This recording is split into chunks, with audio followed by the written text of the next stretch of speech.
So we watched that closely.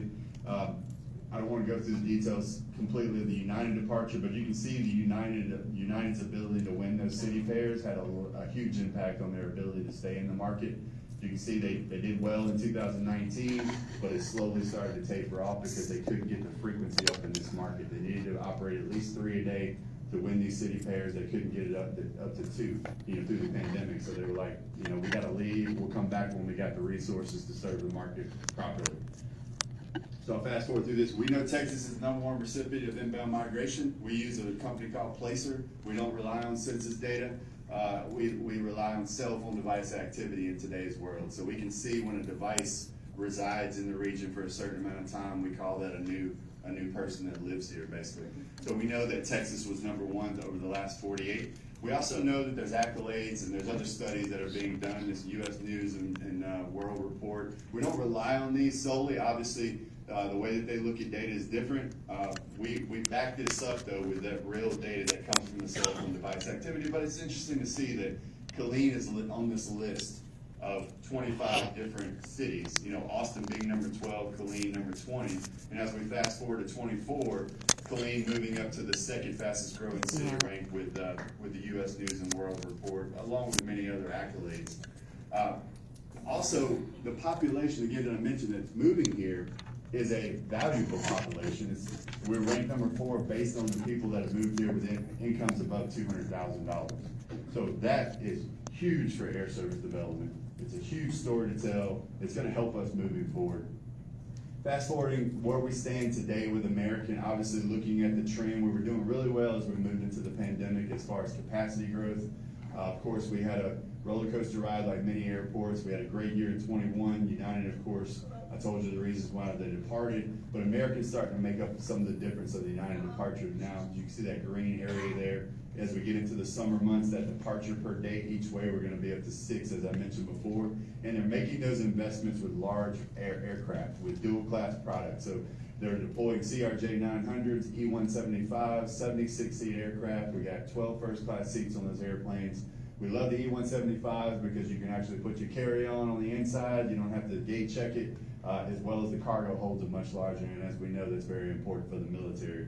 So all of this really came out of that discussion that we had with them last year. Remember, we covered all of this, and now we're seeing the results of this. So I'll fast forward quickly through this, and there's a lot of numbers, but really I wanted to put it into perspective that yes, we were down in seats, but we're not the only airports that are down. This is all the similarly situated airports in Texas. 2022 versus 2023 number of seats that were down on average is 19%. Killeen experienced about a 20% down, 21% down via those 2 years. Austin, if you look at the American service only from Austin, 23 versus 24, Austin is down 19%. American has pulled, I believe it's over 21 cities, nonstop markets out of Austin and deployed those aircraft across the rest of the U.S. Because of that pilot shortage, because of that competitive issue. So, and we've been the recipient of some of that service is coming to Killeen. And we're filling those seats. So even on fewer seats, that top bar is the load factor. So it's the percentage of seats filled on an aircraft. So if you look at 2024, we're actually filling more and more of the seats on the airplanes, which is very important. And then lastly, if you do the Q3 23 versus Q3 through Q4 24, we're going to be up 13%. So we turned the corner. American has started investing in the market, and we're seeing some growth again in the market. Average fare. This is always a good one. So when we talk about fares, obviously in smaller regional airports, we hear a lot about fares, right? Fares are high. Why are the fares this way? So let me give you just a little bit of a background to put it into perspective. So pricing is extremely complex. There's a lot of things that go into pricing. They have machine learning models that price these aircraft based on demand, supply demand. So it's about the seats available. It's about the different types of fare buckets available, on the seasonality, the competition in a market, the competition in a competitive market down the street. But ultimately, it's about fare elasticity, which means the airlines are going to charge what the community is willing to pay because it's a business. They're trying to profit. So they're going to try to maximize the revenue that's generated on each airplane, of course, within reason. And you may not realize this, but this is why I wanted to show this. So these are the top markets where we have the most traffic: Atlanta, Boston, DCA, Detroit. So we did a comparison of similar situated carriers in both Austin and DFW. And really what I hope you take away from this is we're competitive in a lot of these markets as it relates to average fares. So the green bars are the ones where we're actually lower. We're priced actually lower than fares out of DFW with similarly situated carriers like American, Delta, and United. But put it into perspective, Austin has 14 million annual seats. GRK has 124,000. So on any given day when you're checking for a fare, yes, there's probably going to be some anomalies where maybe all the flights are full and you're looking at the last 3 seats available and those fares are going to be much higher. But on average, we're within $120 round trip on all of these key markets. If you look at over to the right where it says total, that's $65 one way to Austin, that's $62 one way to DFW. Multiply that by 2, that's about $120. And you ask yourself the question, and is it worth flying from my home airport? Do I save $120 in drive time and traffic, parking, all that? And I think the answer, at least for me as a business traveler, is yes. I'll fly from my home airport and I'll pay a little bit extra in a fare because I know I'm actually getting a benefit and I'm benefiting my community when I do it as well. The other thing that we hear a lot is, oh, we're going to be canceled or delayed. Well, the reality is, this is reported. We know what our cancellation rates are. We know what our delay percentages are. So GRK actually ranks 16%, Waco's 18%, and Austin's 22%. So we are competitive as it relates to percentage of our flights that are delayed. Of course, we're at the mercy of DFW for all of our delays. So if DFW has weather, of course we're going to have delays. The reason why air service, we're trying to diversify our hub product. We want to get Houston back. We want to get Denver. We want to potentially get Charlotte into the future. But even with DFW being our only hub, we're still good on the percent delayed flights. Last piece is, I've showed this to you before, but this is the granularity of detail that we have as it relates to air passengers. So we know down to the zip code where the travelers are being generated. So you can see a lot of it's generated in this custom catchment area around the airport. We also know we have to reinforce the fact that we say our population is growing and it's valuable. You can see it in the air passenger data. So if you look within that radius that I just showed you, this custom catchment area with all these zip codes, it's grown from 2,123 passengers per day each way. You see that in 2019, quarter 3. Fast forward to 2023, quarter 3, it's up about 600 passengers per day. So that is a result of valuable population growth. We see more and more people flying to and from the region, in this case, from the region, they originate here. So definitely a great story to tell to the carriers, but we're not getting our fair share of that traffic today. We need more air service. We only get 6% of that today, 53% going to Austin. And also, this is important to understand, what airlines is this traffic flying? Southwest gets the majority at 34%, American gets 32%. So collectively, 66% of the air travelers are either flying Southwest or American, which means there's net new opportunity for all of these other carriers to get into the mix here in Killeen and take advantage of the competitive opportunity to grow their product in this market. And then we've got some big markets. Look at Las Vegas, 180 passengers per day, Denver at 162, and LA at 147. And we know we're not carrying that today. Las Vegas, we're getting 4 of the 180. Denver, we're getting 2. So there's a lot of opportunity for us to capture this traffic, both to the east and to the west. And then the last piece I'll leave you with is risk mitigation is important, it's vital in a market like Killeen. And in order to mitigate risk, we have to keep our costs down, especially if we're trying to pursue ultra low cost carriers. The reason why they're ultra low cost carriers is because their margins are extremely thin. So even airport fees can have a huge impact on their business models. So Mr. Wilson, his team has been amazing at keeping these costs in check. You can look at the comparison between our landing fee at 84 cents versus Austin at $3.19, and then our overall cost per head that an airline would pay per passenger is $5 versus $10.61 out of Austin. So this is in the ultra low cost carrier category. I work with a lot of airports that can't say this, and they're working to get their costs down to be relevant to low cost carriers, but we're already there here in Killeen. And then the last piece is, this was a collective result, a milestone effort by the community to secure these funds. So this is what we still have, the 1.2 million for revenue guarantee, coupled with the 280,000 for marketing support and waiving of fees and that sort of thing. So we have these airport incentives in play. And that's gonna help us, I think, execute when the timing is right with some of these air carriers. So I'll leave you with the flight plan. So where do we stand? Number one, continuous pursuit of the return of United Airlines to this market. Well, we know, and the feedback that we receive from them is they wanna be in the market, but they need the resources to compete. They don't want to come back with 2 flights a day and relive the challenges that they faced in the past. So they have to have the pilots, they have to have the airplanes, and the good news is they are working on a very aggressive program to get more regional flying over the next couple of years. So we are on their list, and that MRG could be used to get them back into the market. We're also, of course, always looking for those opportunities to get ULCCs in, ultra low cost carriers, to markets like Vegas, MCO, Denver, LA. We talked about Breeze, we talked about Avelo. And then, of course, our current partner being American Airlines, we want to continue to grow with them. We want to add more daily flights. We also want to get them to Charlotte at some point.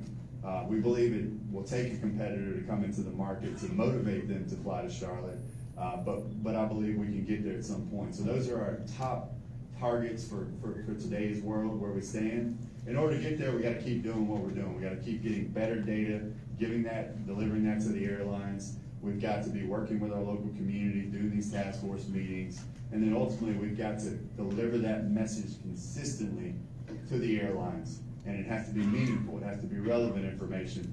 So, of course, targeting carriers like American, Avelo, Allegiant, Breeze, Frontier, and then we just completed the ACI Jumpstart meetings. We have another touch point in October at takeoff, where we'll be going to meet with airlines again, completing 20-minute meetings, delivering the business case. But in between, we're going to be working on getting headquarters visits and web meetings with these strategic carriers. So I know it's a lot in a very short period of time, but I wanted to just give you guys that update.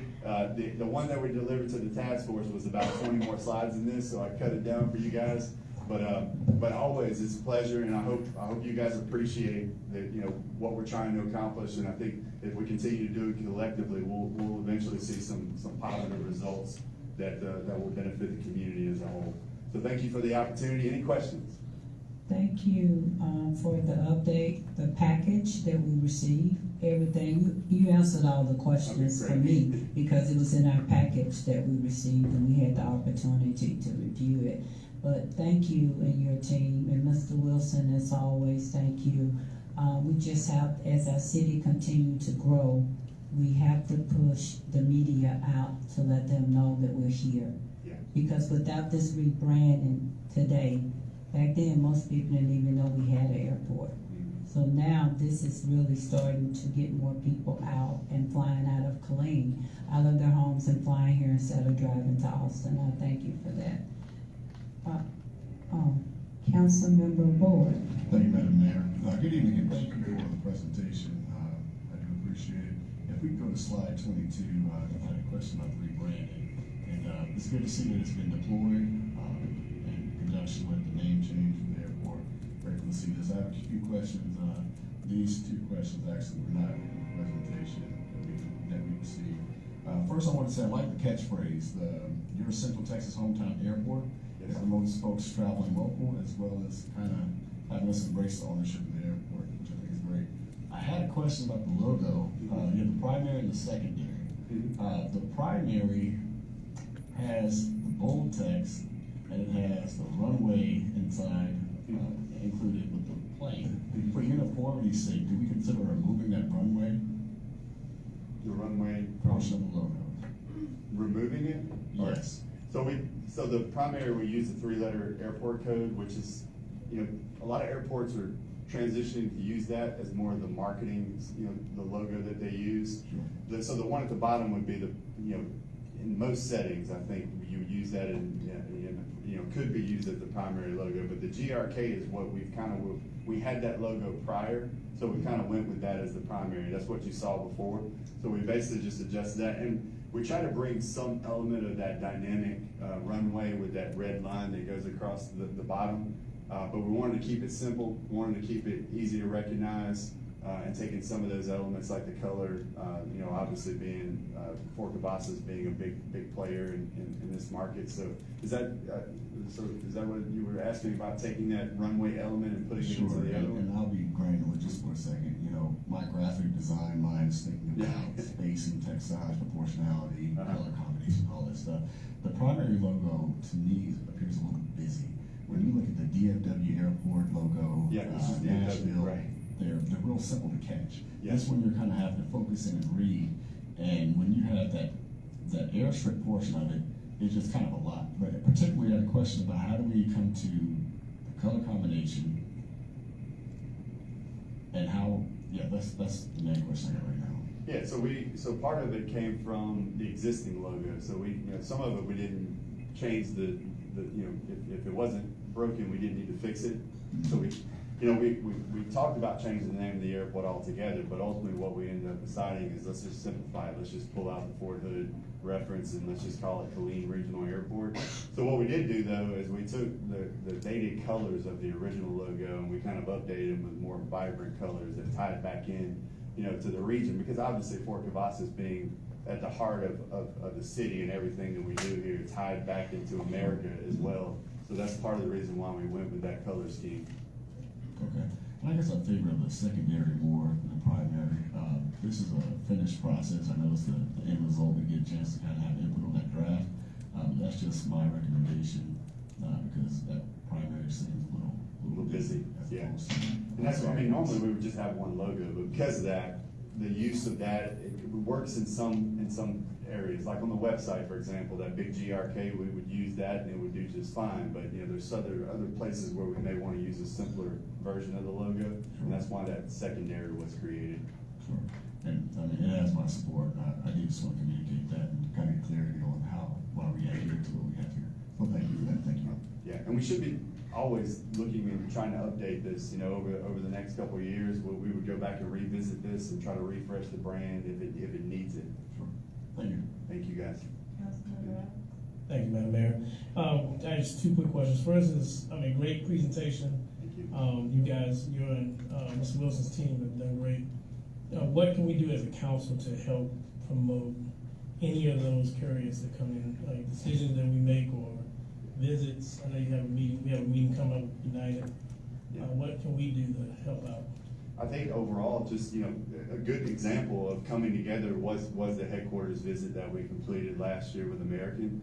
And yes, it's symbolic to bring a big delegation there, but it's also strategic in the fact that if you put yourself in the airline's position, right, that's what we're ultimately trying to do. And it's a multi-million-dollar risk that they're deploying in this market. So they want to make sure that the users, that the leadership, that the stakeholders in the region understand, are a part of the decision-making process and are supportive. And that's the key, I think.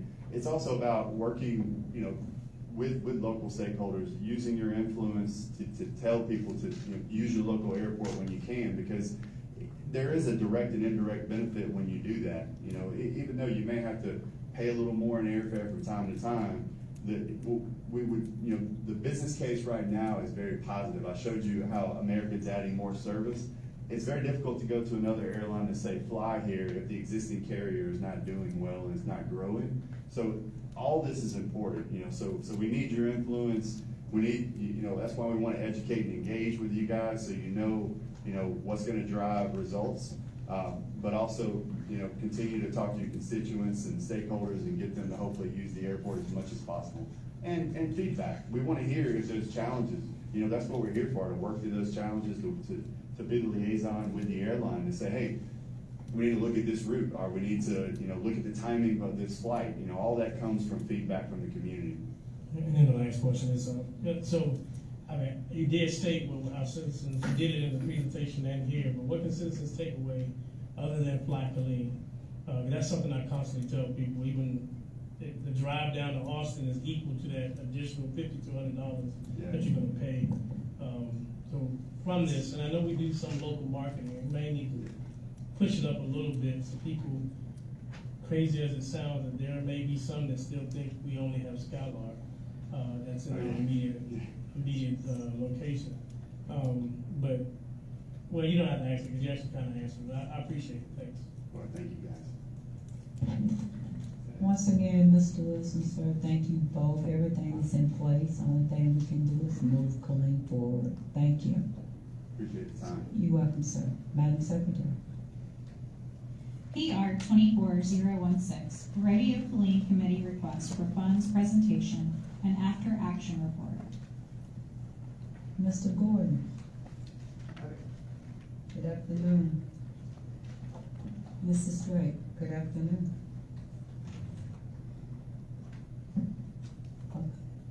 Thank you, Mayor and Council. So this will be a presentation for the Rodeo Killeen, and I would like to introduce retired U.S. Army Colonel Brett Gordon, who is co-chair for the Rodeo Killeen Committee. All right, well, good evening, honorable mayors, city council members. Thank you for allowing me to speak with you tonight. Tonight I would like to highlight the 77th annual Rodeo Killeen that we just completed. And I want to thank you for the resources that you provided this year, because this actually turned out to be one of the best rodeos in recent history.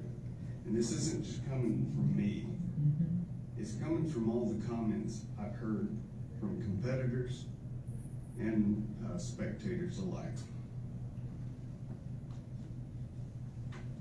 So just a little bit of statistics. So overall, attendance was down about 200 people due to the storms on Thursday night. Thursday night typically draws about 4,500 to 5,000 people, mainly our military members and their families. We had about 250 that night. They shut Fort Cavazos down. I was getting blasted on the email, on Facebook, are they canceling the rodeo? Well, we never cancel rodeos. So, a lot of people decided to stay home. Those that came to that Thursday night performance absolutely loved it. With the water standing in the arena, everyone getting covered with mud. It was quite the sight to behold, and there were no injuries. So even though we had a decrease Friday night and Saturday nights, spectator crowds were much larger than normal. So it was a good rodeo. Our sponsorships, we continue to work on sponsors. I think we increased by about 25 sponsors this year, as well as our contestants. 481 people entered the rodeo. 380 something last year. And last year rodeo, we had a huge spike in competitors, and then it increased that this year, and that was mainly due to the increase in prize money. About 260 of those competitors were female athletes, so they have taken notice of Killeen. Like last year, we received extensive media coverage at no cost to the committee or the city. We've been involved, or we've developed a great relationship with the media reps you see there. We continue that relationship with them.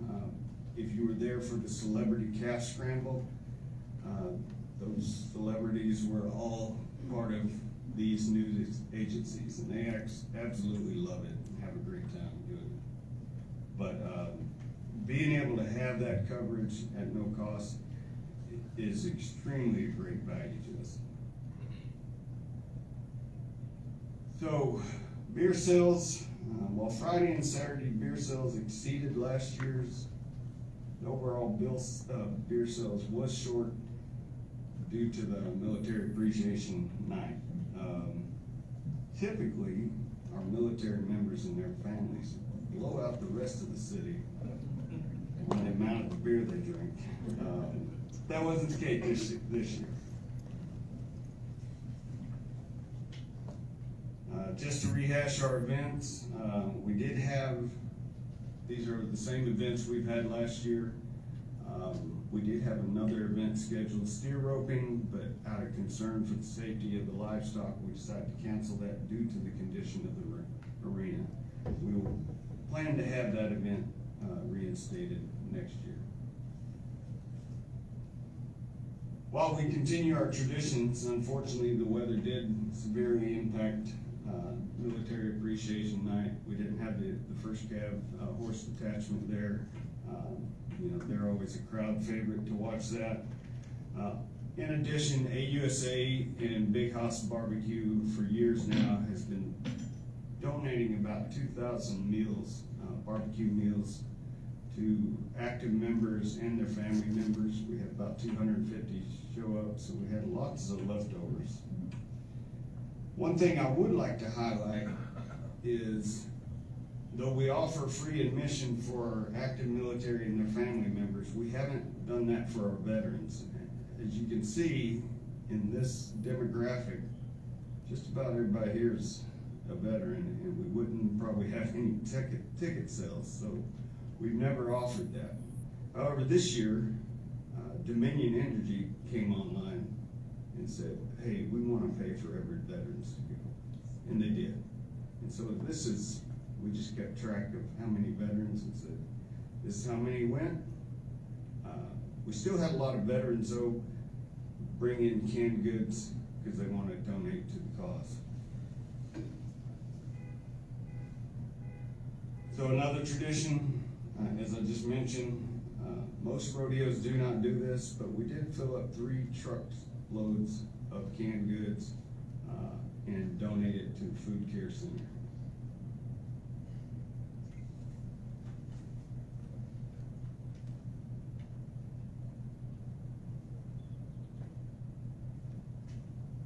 This is our second year of awarding a scholarship since we reinstated the program last year. This year's recipient is Dion Thomas. He's the young one standing in the middle. Dion is a very deserving young man. He has been a part of the committee for the past 4 years, very active in high school and in leadership roles in high school. And we look forward to continue and grow this program in the coming years. And as you know, we are proud to offer free admission to our city employees as well as our educators each year to thank them for their service. One thing new we did this year, we held our first ever Special Hearts Rodeo. This was conducted on Saturday morning. Had no idea what the turnout was going to be. It was free. We just put it out there, you know, looking for those special needs people that would want to participate in rodeo-like events. So we had them out there, about 200. This event was sponsored and organized by the Maxdale Cowboy Church, the 3C Cowboy Fellowship out of Salado, Soldiers of the Cross Church in Killeen, Hoof Beats for Heroes, and Cavagers and Chick-fil-A of Killeen. So we plan to continue doing this just to get more people out there and have some unique experiences.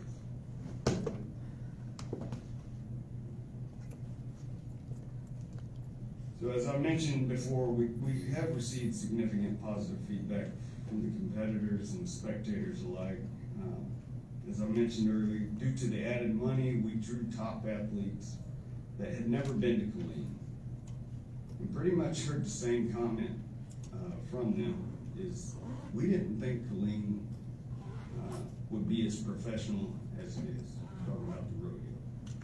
We really try to take care of the athletes as they come on board. And we received more competitors in the past. Example, in past years, you know, we may have 10 to 11 bull riders. We had to shut it off at 16 each night. And we had top competitors versus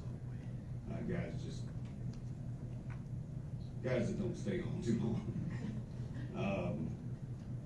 Another common comment was the video board. Everyone loved that. Being able to see that replay, see things they missed, and get a closer view of it. So the video board was a big hit and kind of brought us up to a different level of rodeo. Lastly, as our rodeo grows, so does the need to expand our facilities. And I'm really talking more about the areas for the animals. We had to bring in more animals. What we'd like to do is build some additional stock pens, in the current footprint.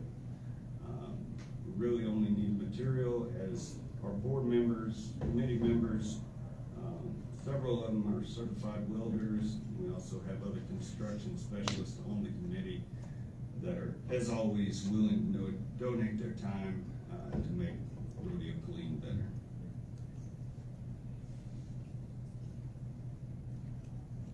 So one of the things that came with this, the video board and the camera crews was being a part of the Cowboy Channel. And this highlighted, so we had live streaming as well as video replays, and you can still watch it today on the Cowboy Channel. This capability put Killeen and Rodeo Killeen in the spotlight across the U.S. because this rodeo, or Cowboy Channel, is watched nationwide by a lot of viewers.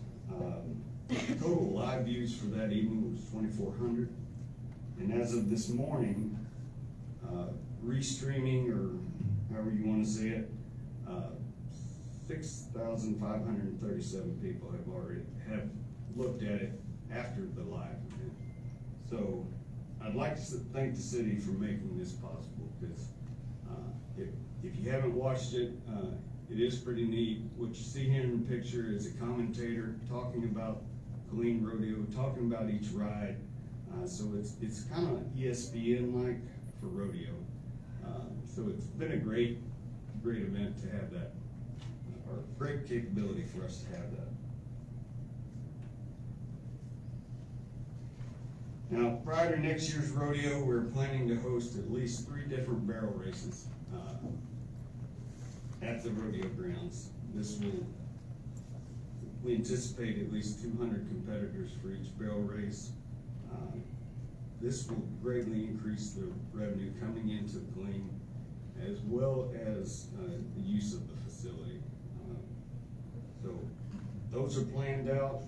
We're working on those. And then I just ask you to mark your calendars next May for the 78th annual rodeo. I want to thank you for your time, and thank you for supporting Rodeo Killeen. Thank you so much, Brett, for the update. Thank you. There are no questions for you. Thank you. Let the record show that Councilwoman Cobb is on Zoom and Councilmember Alvarez is absent. Citizen comments. Mr. Daniel Lemon. Good afternoon, sir. You have 4 minutes.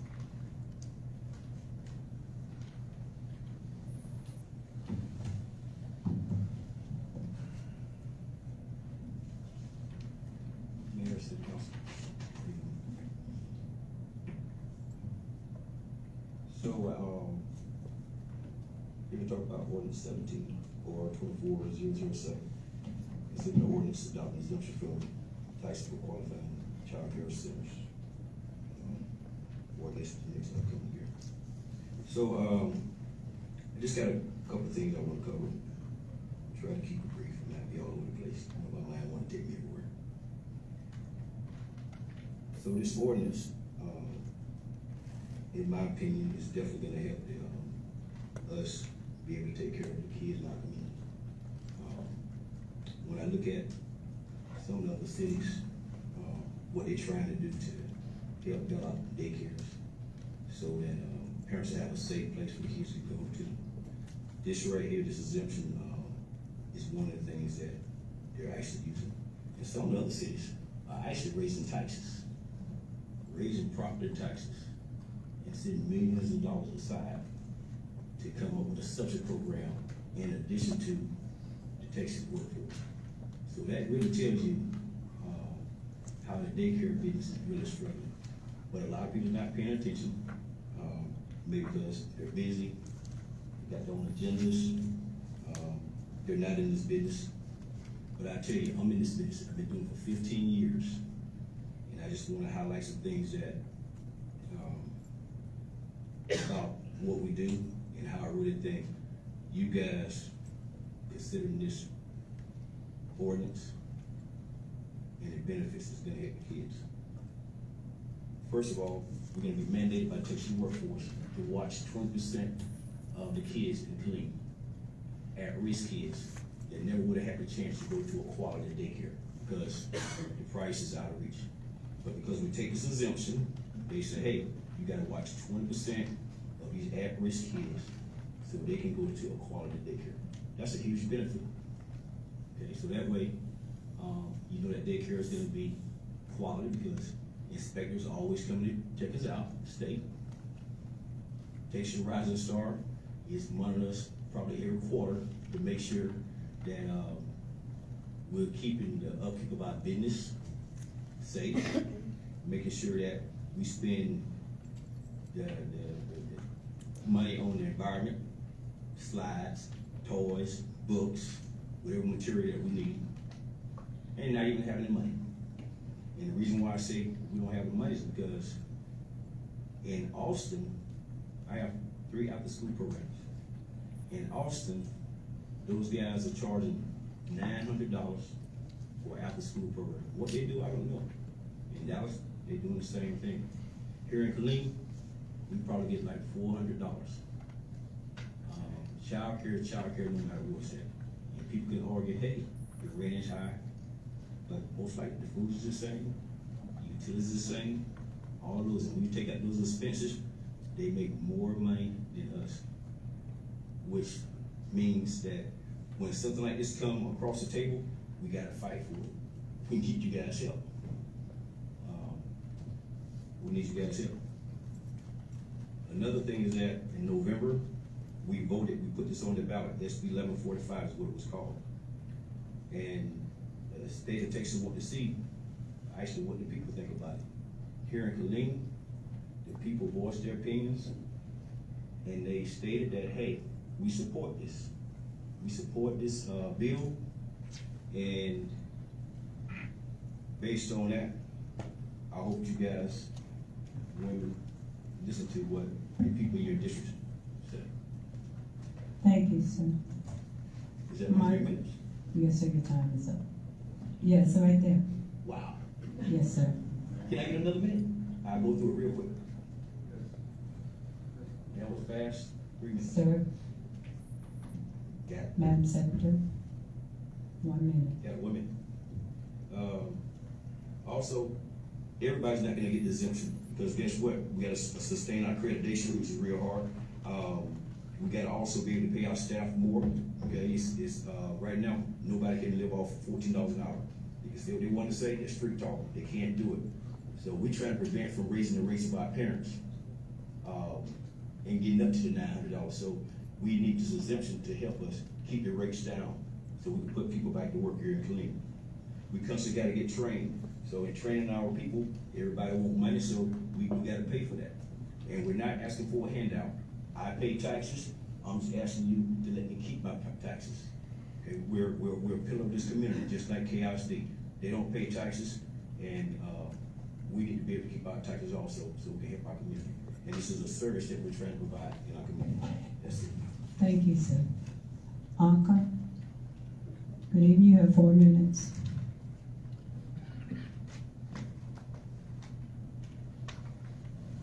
Madam Mayor, City Council, I'm going to speak on parkland dedication appeal for Heritage Oaks Phase 7. As you know, or some of you know, I've been involved with developing Heritage Oaks for 3 years as an engineer. So obviously I'm going to speak in favor of approving this appeal, but I want to give you reasons for it, very good reasons. First of all, in May of this year, the city of Killeen organized the Fallen Heroes 5K run. that took place at Heritage Oaks Hike and Bike Trail. It's important because I want to show you how valuable this piece of land that was donated by Mr. Purser as a part of the PUD, Heritage Oaks PUD agreement. It has been in use by the community for years, and it is very valuable and very desirable area that was donated by the owner, Mr. Purser, without having to, really. 400 participants brought in a total of at least $10,000 just in one day. That's just an example of how valuable this land is. Mr. Purser could have developed it differently. He could have asked us to arrange the lots so that they're back to the creek, which would make them very valuable and could be sold at a premium. He could have made millions of dollars, literally. But he chose to donate this property to the city. He chose to do that.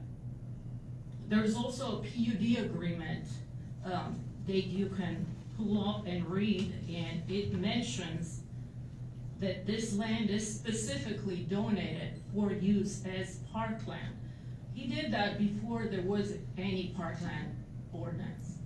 And the amount of parkland he donated actually far exceeds what he would have been required to donate under the current parkland dedication. This PUD, like I said, the PUD agreement mentions parkland dedication, and the purpose is to be used for the community, for creating parks, and it has been used for years, and obviously I am in favor of it. In my talks with a former council member, Melissa Brown, she's the one who brought up the PUD agreement, and I think the city should honor that agreement. Thank you.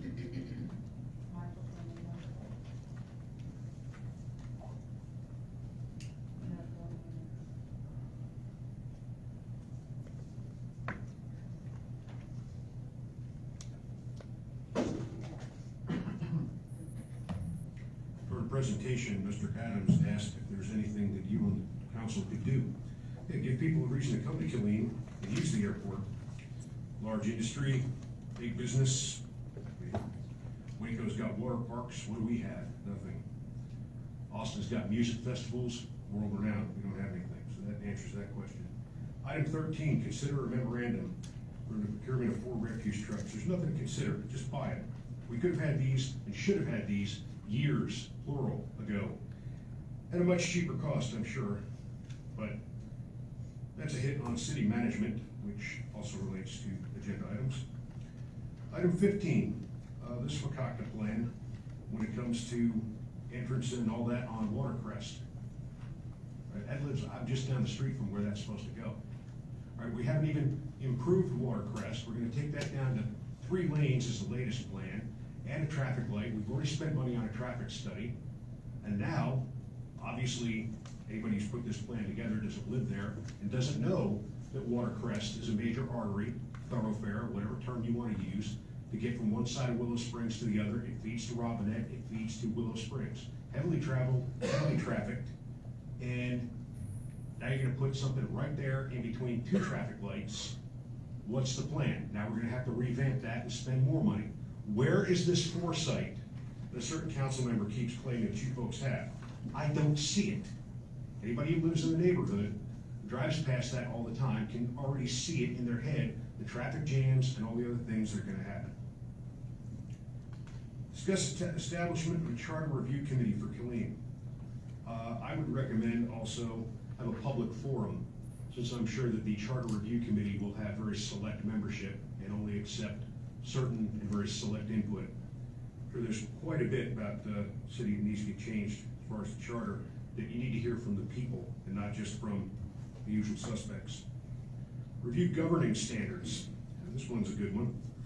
Governing standards, that which you keep using to overturn, ignore, usurp, whatever local policies, to ignore and nullify the U.S. Constitution.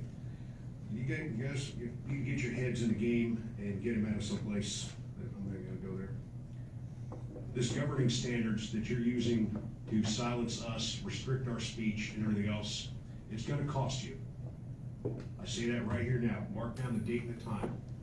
It's gonna cost you. That's all. You've already restricted to where we can't talk about anything but what you wanna talk about.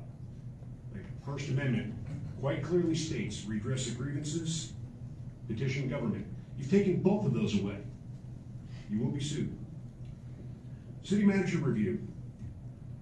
Looking historically at William Bligh of Her Majesty's Armed Vessel Bounty fame, who's a real person, many people in this room probably don't know that.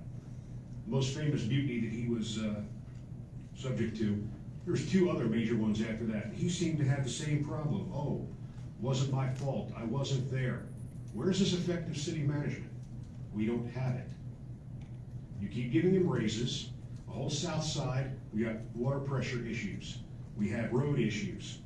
We have lost 2 parks and recreation manager, a chief of police who isn't really still retired because he's policing elsewhere. So he didn't lead the law enforcement game. We lost a community development director, et cetera, et cetera. At what point will you folks realize from a management standpoint, maybe it's him. He's not the right fit. You don't lose that many senior people and key officials and one person remains and say, oh, he's outstanding, he's wonderful. Okay, I've managed people under fire. I can tell you, he's not.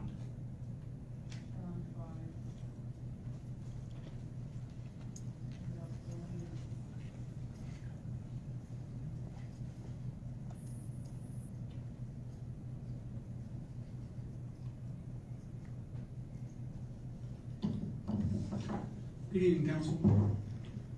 I rise under section 551.042 to propose an addition to next week's agenda with adding a town hall meeting on a monthly basis. Under DS 24-040, I think that having this item on November 5th is election interference, and it should probably be moved from the National Election Day. RS 24-111, no, we're on 103. Sorry, court cameras at $69,551. RS 24-104, the MetLife Dental, for $1.43 million for the next 2 years. This also supports the UN agenda and UNRWA with the Hamas terrorists in Israel. It's underneath the Agenda 21 and the 2030 Agenda for Sustainable Development.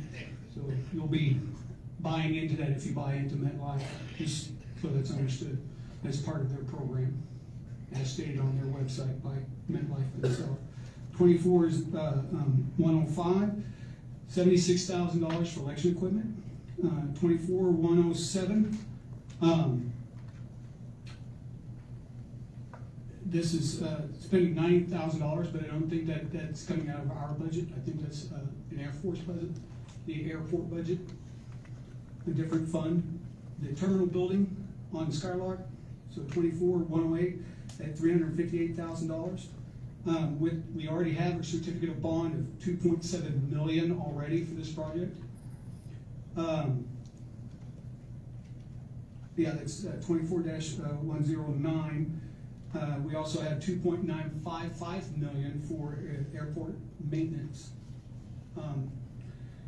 24-110.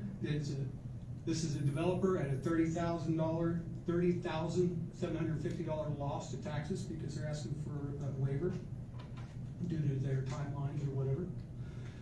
RS 24-111, we're asking $99,650 for a design of a water reclaim system for the golf course. RS 24-111, 1.784 or 178, 100. Or $1,784,484 for 4 trash trucks. Did we get any warranties for them? RS 24-113, $7 million tax loan for Goodwill. I'm just wondering who the actual purchaser is or the buyer, or the loanee, who's getting the loan, the person. RS 24-111. On the West Side Regional Park, Phase 1 is each phase $4.15 million requirement to eat, or how many phases? I didn't see the project on it, couldn't find it, so I apologize. So I'm just wondering. With public hearing 24-03, I say yes. I would agree with that. Underneath public hearing 24-024, the combined cost with everything implied in there is $3,529,258.88, right? With the total cost of the city of $23,824 or $824,435, and that's kind of like rounded off with the cents off to the side, right? Thank you, Mr. Price, your time is up. Ronnie Russell. I got to the end. Good evening, sir, you have 4 minutes. Hey, I made it this time. On all of them. Fact check that, by the way. Vision, Madam Mayor, Council, City Managers, Assistant City Managers, Secretary. I'm here about the ordinance 24-007, in support of the adoption of it. So I created a top 10 reasons to embrace it. So number one is going to assist with the reduction of reduce the cost of child care. Tax credit will help to reduce the cost of child care for families, making it more affordable for them to work and attend school. Child care providers. The tax credit will provide much needed financial support for child care providers, helping them to stay in business and offer high quality care. Create jobs. Tax credit will create new jobs in the child care sector, boosting the economy. Improve the quality of child care. Tax credit will encourage child care providers to invest in their facilities, staff, improving the quality of care that is available for children. Promote early childhood education. Tax credit will help to promote early childhood education, which is essential for children's development, because when they have more money, they actually have more money to advertise. Reduce child care poverty. Tax credit will help to reduce child care poverty to make child care more affordable for low-income families. Strengthen families. Tax credit will help strengthen families by making it easier for parents to work and care for their children. Boost the economy. Tax credit will boost the economy by creating new jobs and increasing consumer spending. Invest in the future. Tax credit is an investment in the future of our city as well as our county. So I would definitely say adopt that OR 24-007. And as a Chamber of Commerce, I have 6 members that are child care members. It is very important when you look at how beneficial it would be, because with having over 300 members, some of those have children that's going to be in these facilities. If these facilities go away, then they're going to have more issues on top of what they already currently have. Again, if there's more money in the child care facility, then they have more money to actually market. So the recidivism and the retention of keeping businesses open, again, like I said the last time, we have to look at the end in mind. How many more businesses are going to stay open? How many more opportunities for youth programs are we going to have when you look at the end in mind with adopting this program? So, thank you.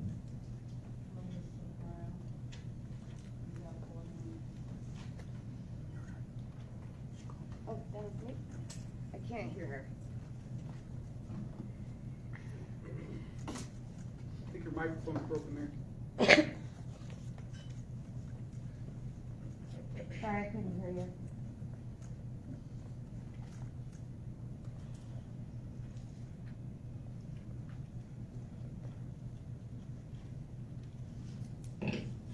gonna start at the end and work my way backwards.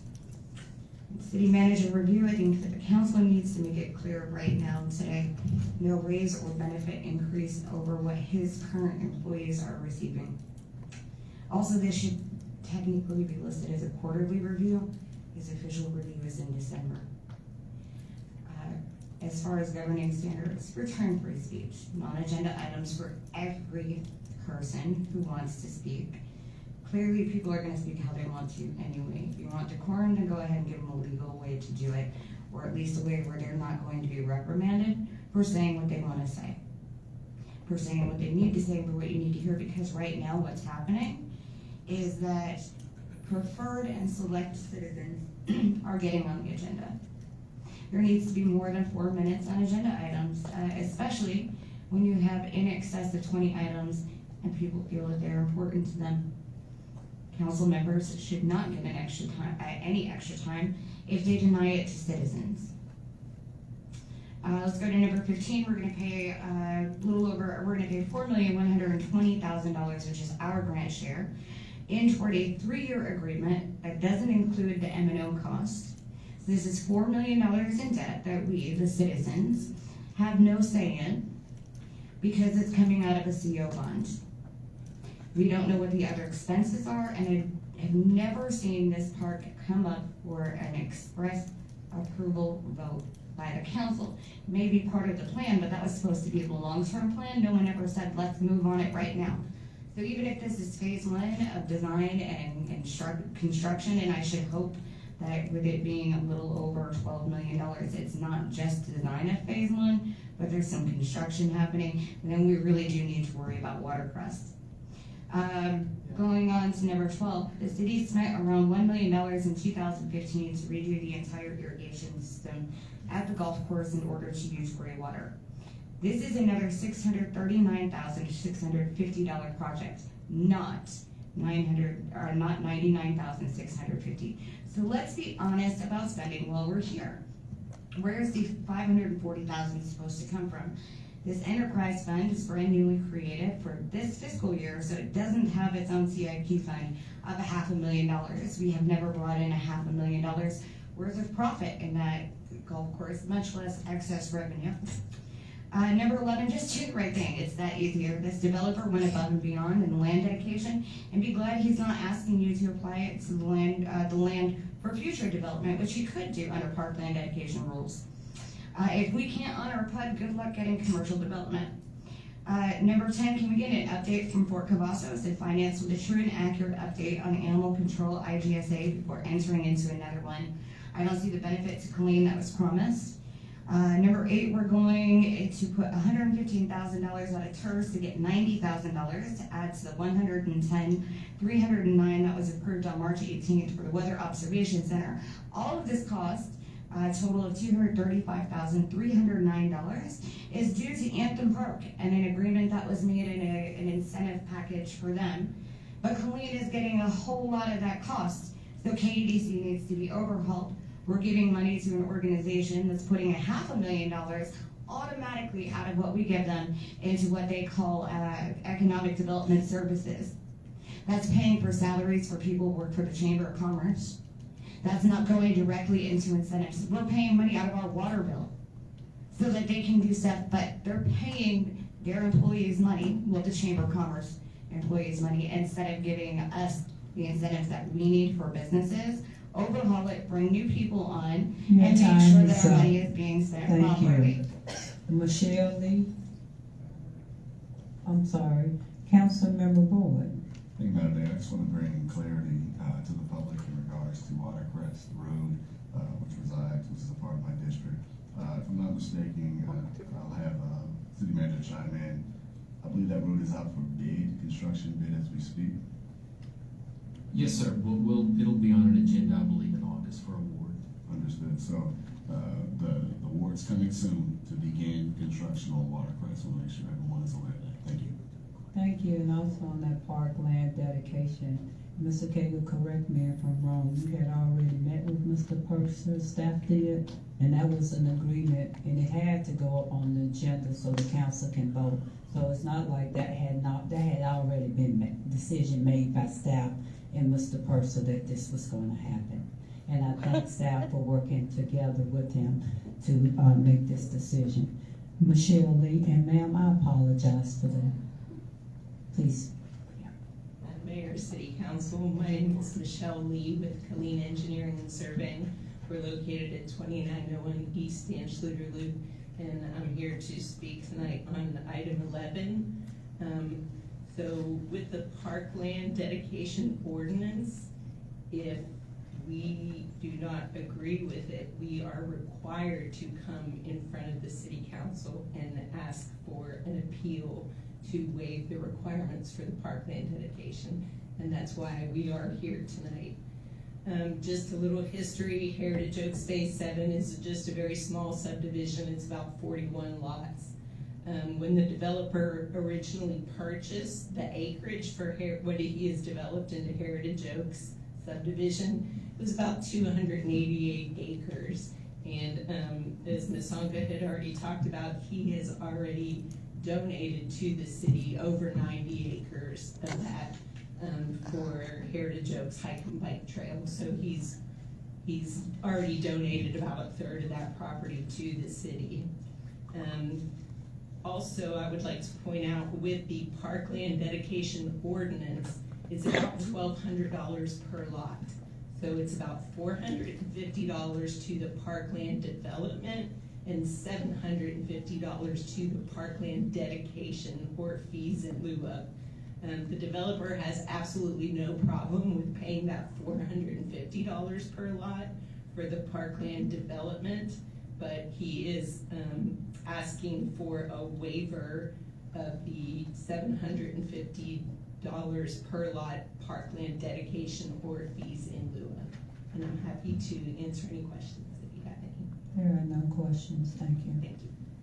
And I also would like to make one last comment on OR-24007. This ordinance is on the agenda because of Mr. Lemon. Mr. Lemon came to me, he had a concern, and he expressed the child care tax exemption. And he explained to me how it will affect not all the child care facilities in Killeen, but some of the facilities, and keeping staff and the programs and making sure that the kids get top rate education. It's because of Mr. Lemon and his wife, and I thank council for agreeing to this tax exemption for child care, some child care. So Mr. Lemon, thank you, and your wife. Thank you, and council. Madam Secretary, we will now move on to resolutions. Madam Mayor. Minutes? The minutes, yes, ma'am. Amendment 24. Thank you, Mr. Kevin. Amendment 24015, consider minutes of regular city council meeting of May 28, 2024. Thank you, Madam Secretary, Mr. Hager, for catching up. Now, Madam Secretary, resolution. Council, you have 2 times each to speak for 5 minutes. RS 24103, consider a memorandum resolution approving an agreement for the replacement of the municipal court cameras with GTS Technology Solutions in an amount of $69,551. Thank you, Madam Secretary. Good evening, Mr. Resta. Good evening, Mayor and Council. The item before you tonight is the replacement of the municipal court cameras. This will include the interior and the exterior cameras that are in badly need of the court, for a total of 37 cameras. So existing cameras in the court facility can frequent malfunctions. Also, the sunlight has made some not viewable. So the instance of downtime, equipment failures, significant risks of safety and security. And let me stop right here. I failed to acknowledge that Judge Christner is here. He's behind me. This is his project, and this is budgeted out of his budget. Excuse me, forgive me for that. Replacing the outdated cameras and with modern, dependable models is imperative. These models that they're going to have will be having night vision with them as well. They're a higher resolution rate as well.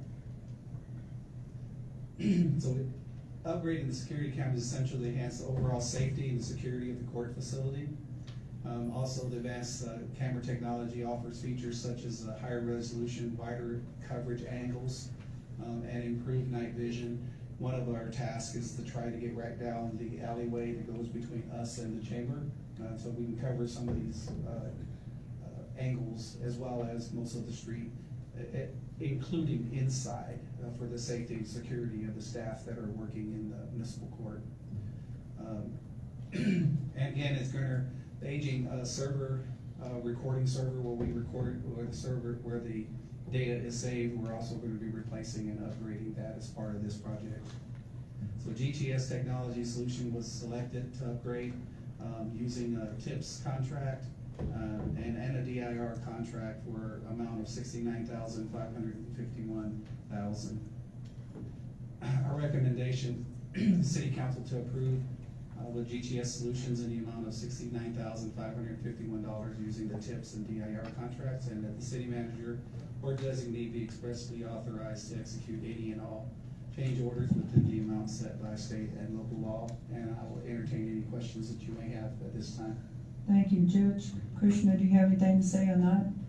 Briefly. Good evening, Madam Mayor, Council, City Manager. The cameras we have in the court system, they're nice to have, but they're really outdated. Some of them don't work, they malfunction a lot. And we have security concerns outside the court and also inside the court. We would like you guys to approve this for the safety of not only the staff, but also the public who comes to court, and to have those cameras increase the safety for all who come to court. And thank you. Thank you. Because safety is the city's top priority, especially with this council. Thank you, ma'am. Exactly. All right. So, any council member Adams? Thank you, Madam Mayor. I had a question.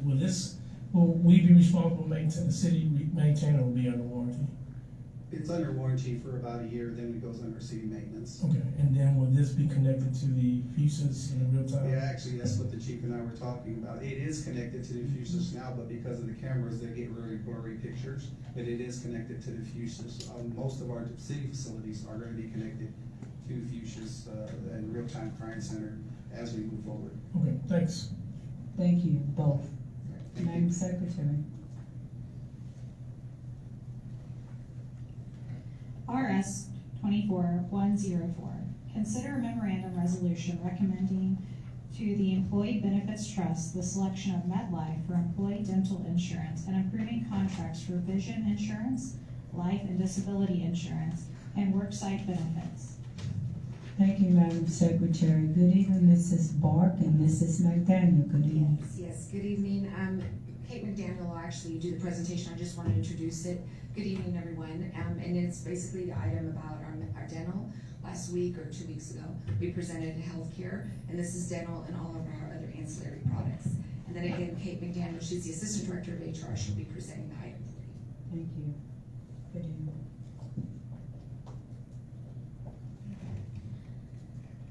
Good evening, Madam Mayor and City Council. As Ms. Bark said, I'm here to present the dental renewal to you and also discuss our vision, life, and worksite benefits. Just a little bit of background. Historically, the city has contributed a portion of the dental premiums for employees that choose to elect these benefits. We will continue in this practice, as well as continue to offer one plan at no cost to the employee population that chooses this benefit. Our current provider for dental is MetLife, and we have 1,242 employees that actively participate in our dental plans. This year, in partnership with the city's employee benefits consultant, Lockton Dunning, an RFP was conducted for both dental and vision benefits, resulting in 4 respondents for dental, which were MetLife, Blue Cross Blue Shield of Texas, Renaissance, and United Healthcare, and 4 respondents as well for vision, those being Avisus, Blue Cross Blue Shield of Texas, Renaissance VSP, and MetLife VSP. Additionally, Lockton Dunning also completed a marketing initiative for our life, disability, and worksite benefits to determine our competitive market position. Our dental insurance is in a fully funded platform, and FY24 cost were $635,543. And this is also the final year of a 3-year agreement with MetLife, which we had a 3-year rate lock with them. The proposal for dental insurance comes at a cost of $794,457 with a 2-year rate lock contract for an increase of $158,915 for fiscal year 25. The city does not contribute to vision, voluntary life, disability, or worksite benefits. However, we did want to note that several of the worksite benefits are actually decreasing in cost for employees that choose to participate in those plans. Regarding plan amendments, there are no plan design changes to MetLife. We will continue with our current plan options, of which we provide 2. The city, again, will also continue to cover the employee-only premium on the low plan option, as well as continue to contribute a portion of the premiums for the other plan options as well. For vision, there are no plan design changes, as well as no cost increase. The vision plans will continue to be offered 2 plan options with no cost increase to employees. And again, the city does not contribute to vision premiums. However, again, because we know that choosing healthcare insurances can be expensive and confusing, we have renewed our contract with Alex, which is a benefit platform manager, to help employees choose the best and most cost-effective plan options for them. I mentioned this 2 weeks ago with the medical plans as well. So all of our insurance offerings, they can consult with the Alex platform and Jellyvision to help make the best decision for them. Just to give you a visual of what the rate increases do look like for our dental plans, as I did notate the increase in cost.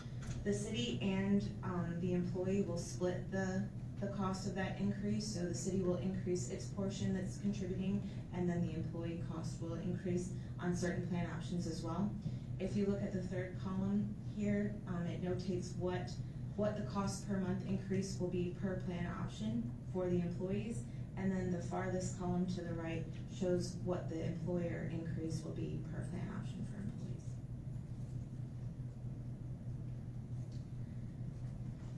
And lastly, staff does recommend to approve the renewal of the MetLife contract for its dental plans for an anticipated increase of $157,915 for FY, as well as to renew the contract with MetLife for its basic life and accidental death plans at no increase, plan options effective October 1 of 2024, and I'm happy to answer any questions that you might have. Thank you. There are no.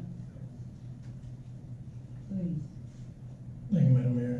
How in your RFP analysis, how close or how different or how far apart was it between the winning bid and the? Or do you know that? Off the top of my head, I don't know that. Okay. But for dental, yeah, is that what you're speaking to? I believe we had one respondent that was very close in cost comparison. However, the disruption for providers, it didn't make sense for us to make that. Okay, that answered my next question. Thank you.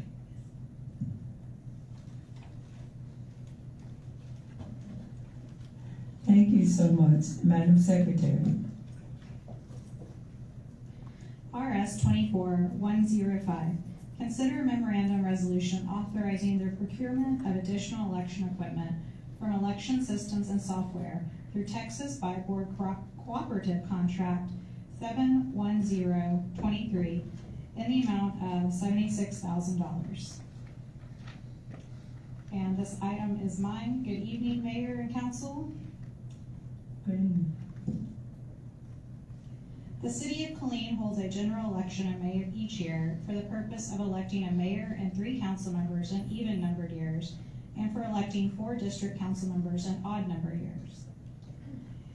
In 2011, the legislature passed Senate Bill 100, which provided that the county is only required to provide election support to cities, including equipment, in odd-numbered years. Because of this change, the city had to make alternative arrangements for election equipment when elections occurred in even-numbered years. In 2019, the city made an initial purchase of election equipment from Election Systems and Software, ES&S.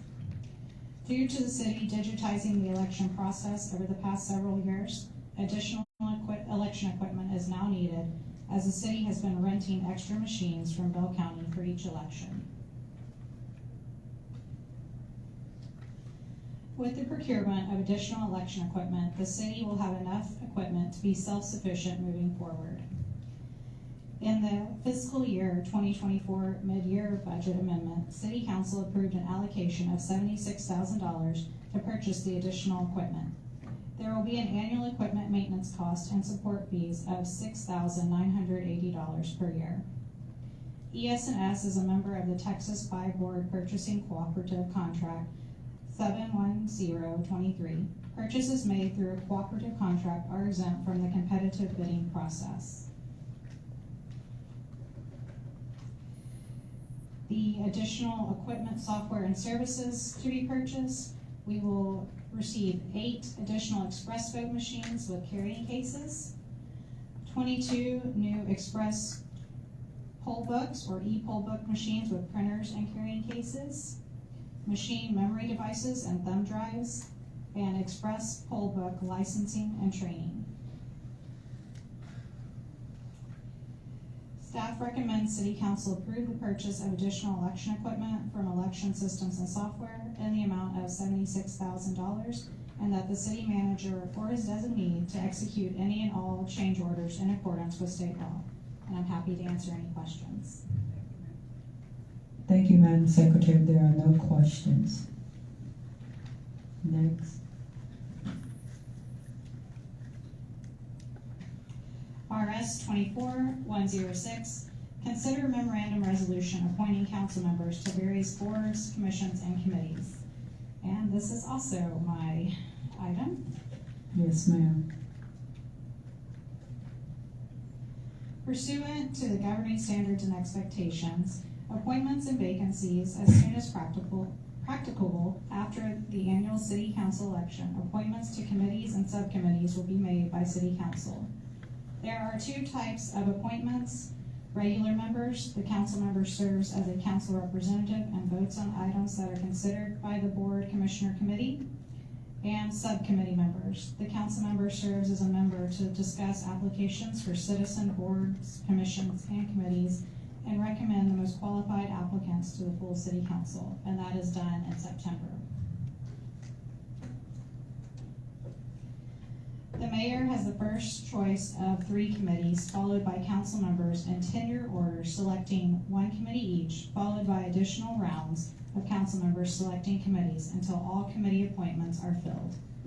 Tenure shall mean time in current office without a break from the time of election or appointment to present. In the event that tenure of council members is the same, the order of those members' selections will be based on the number of votes received when elected in highest to lowest order. And before you is the list of the order in which appointments should be made.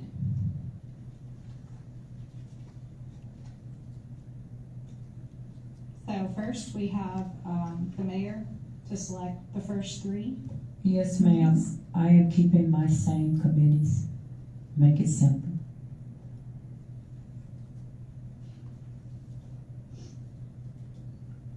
Do you know what those are? I have the audit committee, the Killeen Economic Development Corporation, the Tax Increment Reinvestment Zone number 2 board, Central Texas Council of Governments. Yes, ma'am. There are more, because there are subcommittees. The Board of Adjustment Aviation. Oh, yeah. That's a board, those boards are boards that individuals just didn't want, so we just went around. Sure. Yes, ma'am. So there's also the Board of Adjustment Zoning. Point of information, Madam Mayor. Did we not do a motion of direction to see about combining the Board of Adjustment? And I believe you do have 4 because sick card is a requirement for the mayor. So yeah. So my boards are, and then Mr. Kager will look into that, but we're just going on the regular boards that we have, other than the ones that Councilmember Adams mentioned. Mr. Kager's looking on that now, but I would be on KEDC, COG, and also TERS. And the other boards, if it was, I don't even remember, it's been so long ago, we will figure that out and we'll combine them together, because I do understand what he's saying. I remember vaguely that because they didn't meet as often, that we were gonna combine meetings together, but I cannot go on record and say those are the, committees. I cannot say that. So, but it's talking about the rate. Yes, ma'am. Madam Mayor, apologies, didn't mean to interrupt you. Are you wanting to stay on the audit committee as well? Well, I have to. Okay, that's Mayor. right. You can talk, Mike. Make a suggestion, since this didn't change the order, unless people want to switch, it would end up staying the same for everybody, wouldn't it? Just rather than go through every one of those, unless somebody wants to switch.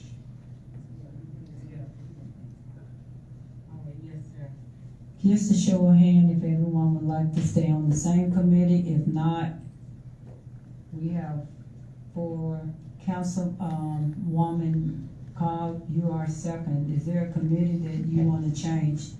Because you're the only one that raised your hand. I did. Yes, I ma'am. did want to change because I missed some committees that I just missed them and I want to go back to them.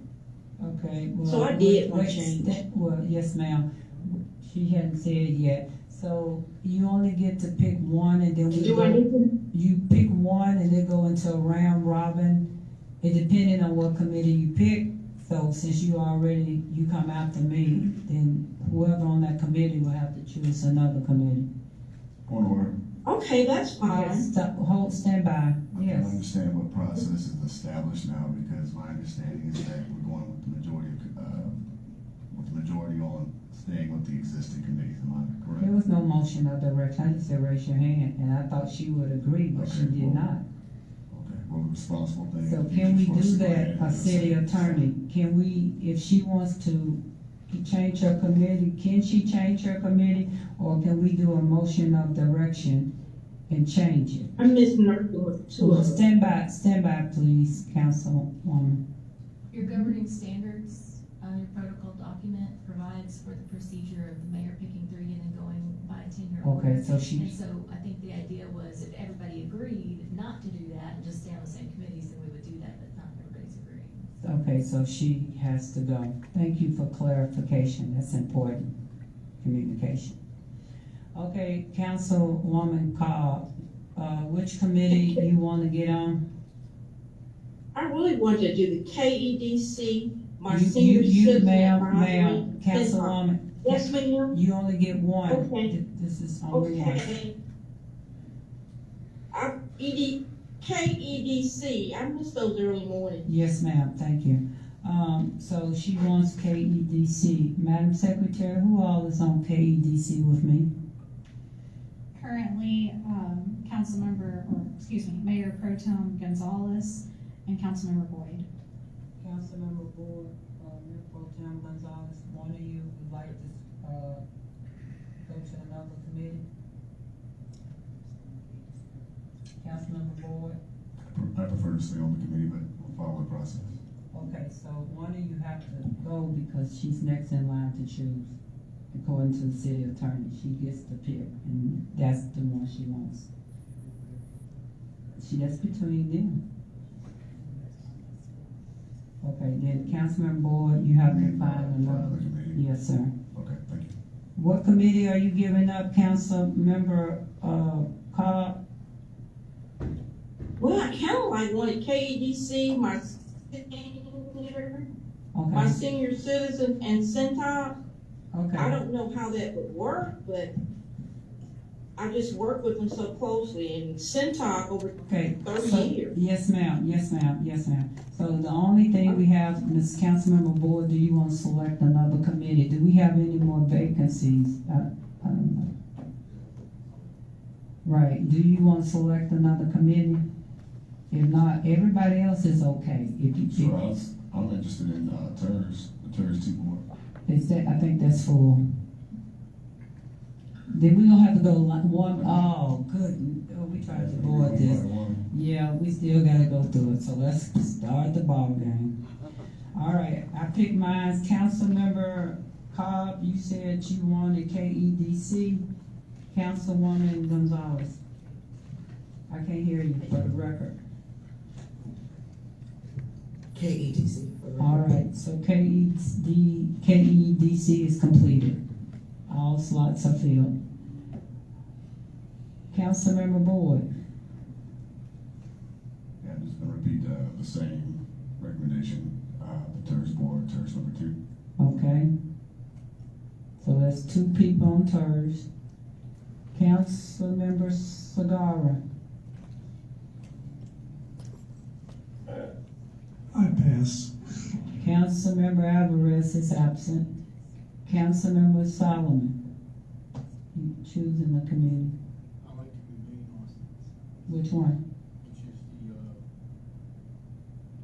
the senior citizen. Okay, Senior Advisory Board, yes. Okay, it's just one and we'll come back around. Councilmember Adams. CCOG alternate. Councilmember Cobb. Senior Advisory, Council, Mayor Pro Tem Gonzalez. You, Mayor? Yes. TERS, you have to speak in the mic now, for the record. Thank you, Mayor Pro Tem. Councilmember Sagara, you pass again? Councilmember Mayor. Alvarez. Pardon, what committee did Mayor Pro Tem Gonzalez? Remain under TERS number 2. TERS, all right, thank you. That committee is filled, because there's only 3 positions. Councilmember Alvarez is not here. Councilmember Solomon. Transportation. Transportation. Yes, sir. Councilmember Adams. Okay, you got to speak in. Okay, thank you. Councilwoman Cobb. oh, I missed the CENTOG, CTCOG, the Central Texas Council of Governments. Oh, did I get you? Oh, Councilmember Boyd. Remaining on the Clean Audit Committee. Audit Committee, okay. No, Councilwoman Gonzalez, Cobb. Another one? You have KEDC and you have Senior Citizen Advisory Board. Oh, I'm sorry. I would love to go back to CENTOG, CTCOG, the Central Texas Council of Governments. Do we hear you can? No, because it's one and I have an alternate. So he did Adams' place. He took Alvarez's place? What I CENTOG need is to do? remaining the same. Okay. What do I need to do? Pick another one?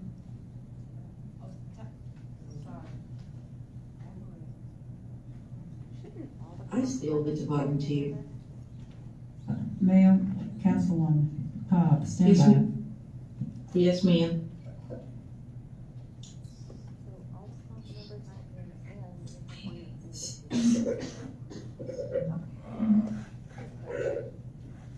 So you cannot have that one, it's already, it has been taken. You cannot pick another one. Is there aviation? That's open? We do it, well, you do know they don't, well, yes, ma'am, you can be, I'm not gonna go into details on that. Yes, ma'am, you can be on there, but they do not meet, but you can, aviation for Cobb. Well, that sounds great. Mayor Pro Tem. Okay. Councilman Boyd. Remaining on the Development District of Central Texas. Councilmember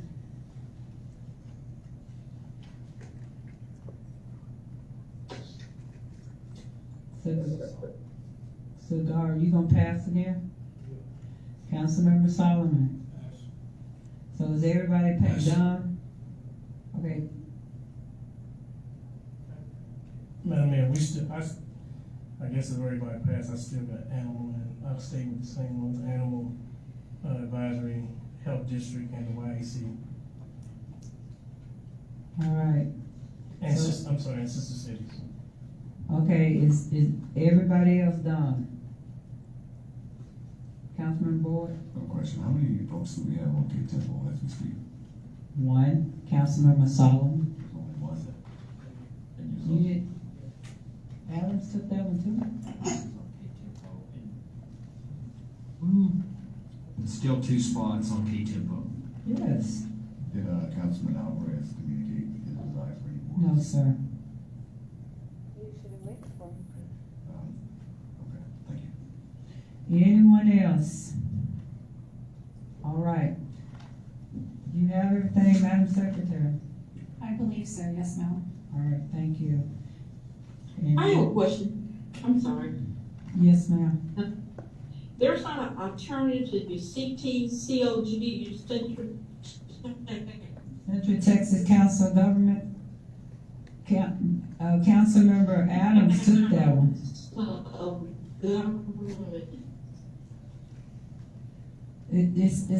It's no ma'am. We have an alternate, but Councilmember. We gotta do something. Thank you, thank you. Madam Secretary, anything else? Yes, ma'am. No, ma'am, not on my side. Thank you.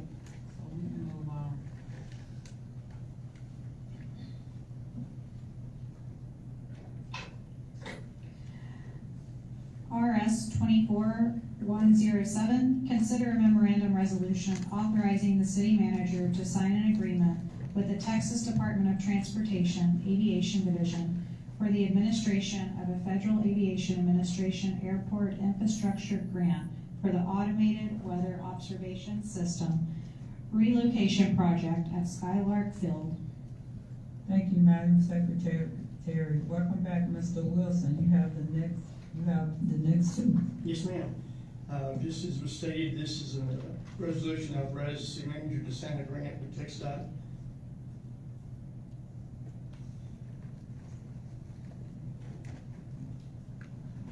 Just a little bit of background, the bipartisan infrastructure law bill was signed into law on November 15th, 2021. It provides the FAA and this Federal Aviation Administration, FAA, with $15 billion in airport infrastructure grants over a 5-year period for airport-related projects such as defined under the existing airport improvement program and the PSC charge criteria.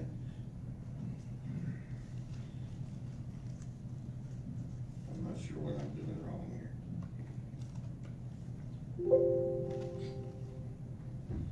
All right, funding can be invested in runways, taxiways, safety, and sustainability projects, as well as terminals, airport transit. Let me tell you something. Councilwoman Cobb, please put your Zoom on mute, please. Thank you. I apologize. No problem. All right, the funding will be invested in runways, taxiways, safety areas, sustainability projects, as well as terminals and airport transit connections and roadways. Skylark Field has an FAA-owned and maintained AWAS system on the west side of the airport that provides pilots with critical safety information on cloud height, visibility, wind direction, speed, as well as other weather information to assist in safe flight operations. We've talked about this before, but the FAA has standards for keeping the areas within 1,000 feet of the AWAS clear of obstructions that would affect the ability of those sensors to collect the data accurately. The proposed Anthem Park development, when constructed, would cause the existing AWAS not to meet those FAA standards for the 1,000 feet radius.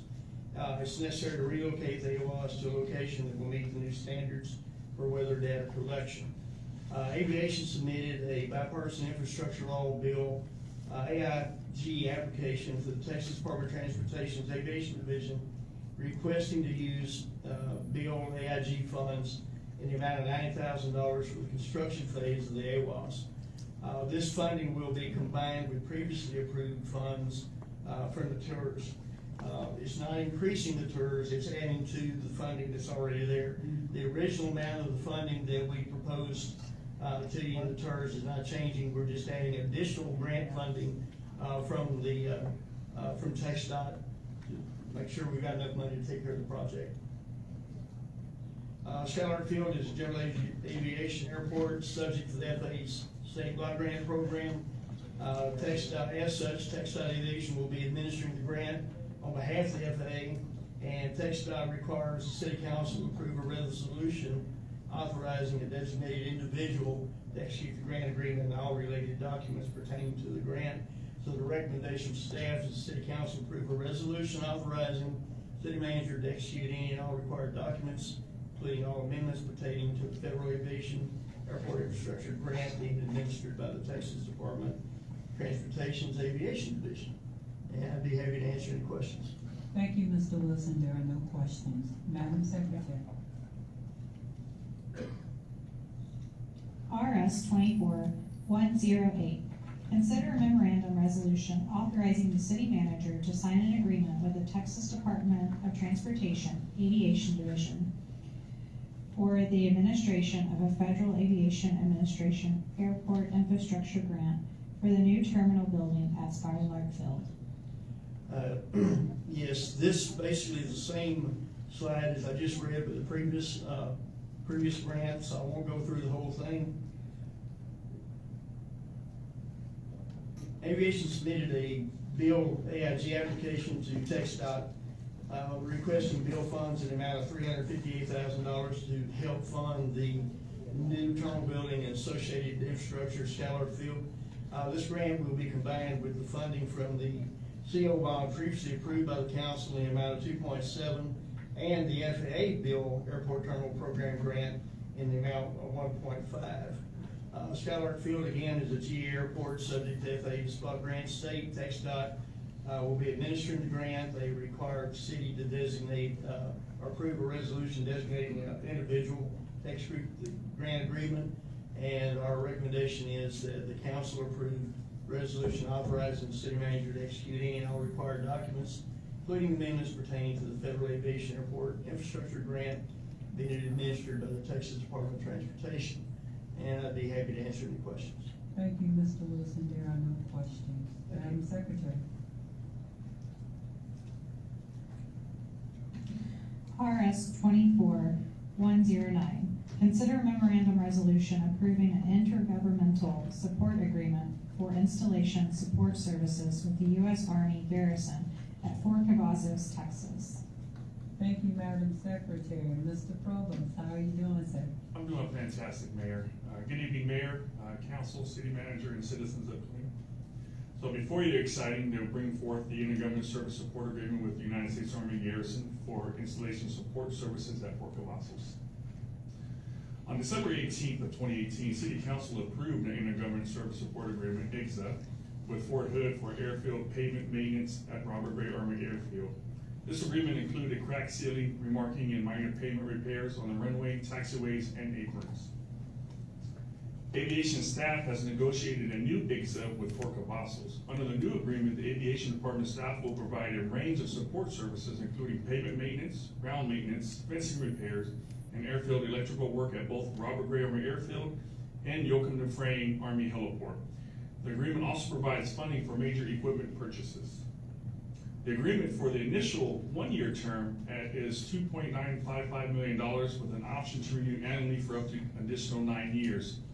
Each additional one-year term includes a cost escalation. The IGSA was a collaborative effort between the Aviation Department and Fort Cavazos staff and will be highly beneficial for both the city and Fort Cavazos. The recommendation is to approve the IGSA with the United States Army Garrison at Fort Cavazos, Texas, and authorize the city manager or designee to execute the same as well as any and all amendments as allowed per federal, state, and local law. Any questions? Yes. Sir? Mr. Provost, thanks for the presentation. So if we were running our own tower and everything else for the airfield, the cost for us would be extremely high. And in this case, the Army is giving us money. Yes, sir. So this agreement is going to span 10 years, approximately $34.5 million. And what we're doing is we're going to help maintain the airfield for Fort Cavazos. So actually, this IGSA is with the Department of Public Works on Fort Cavazos. So we're better equipped, have better resources, and are able to help keep the standards that we're known for.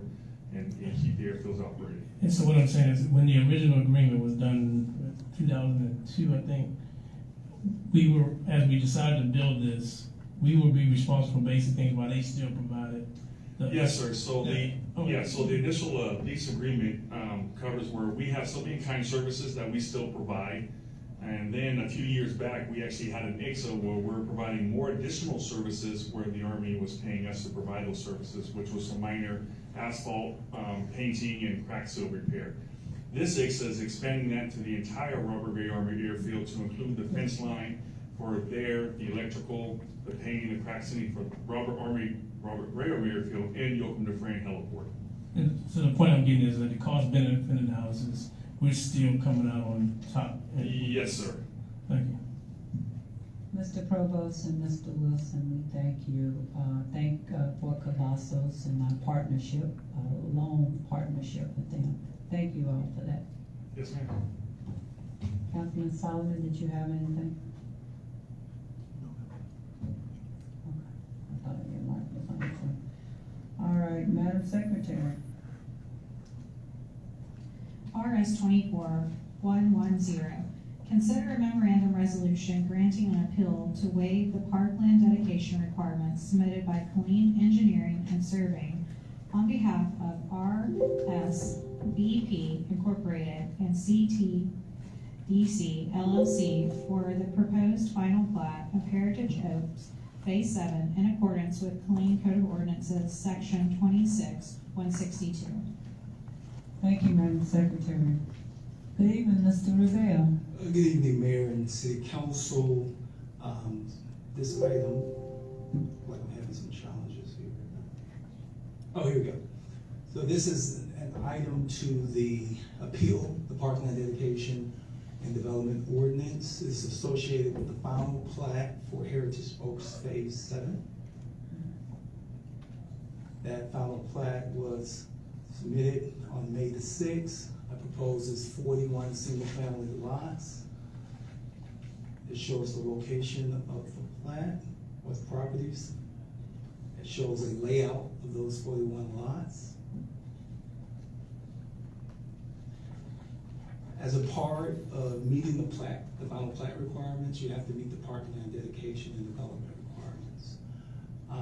In this particular case, the parkland dedication requirement would be the 0.613 acres.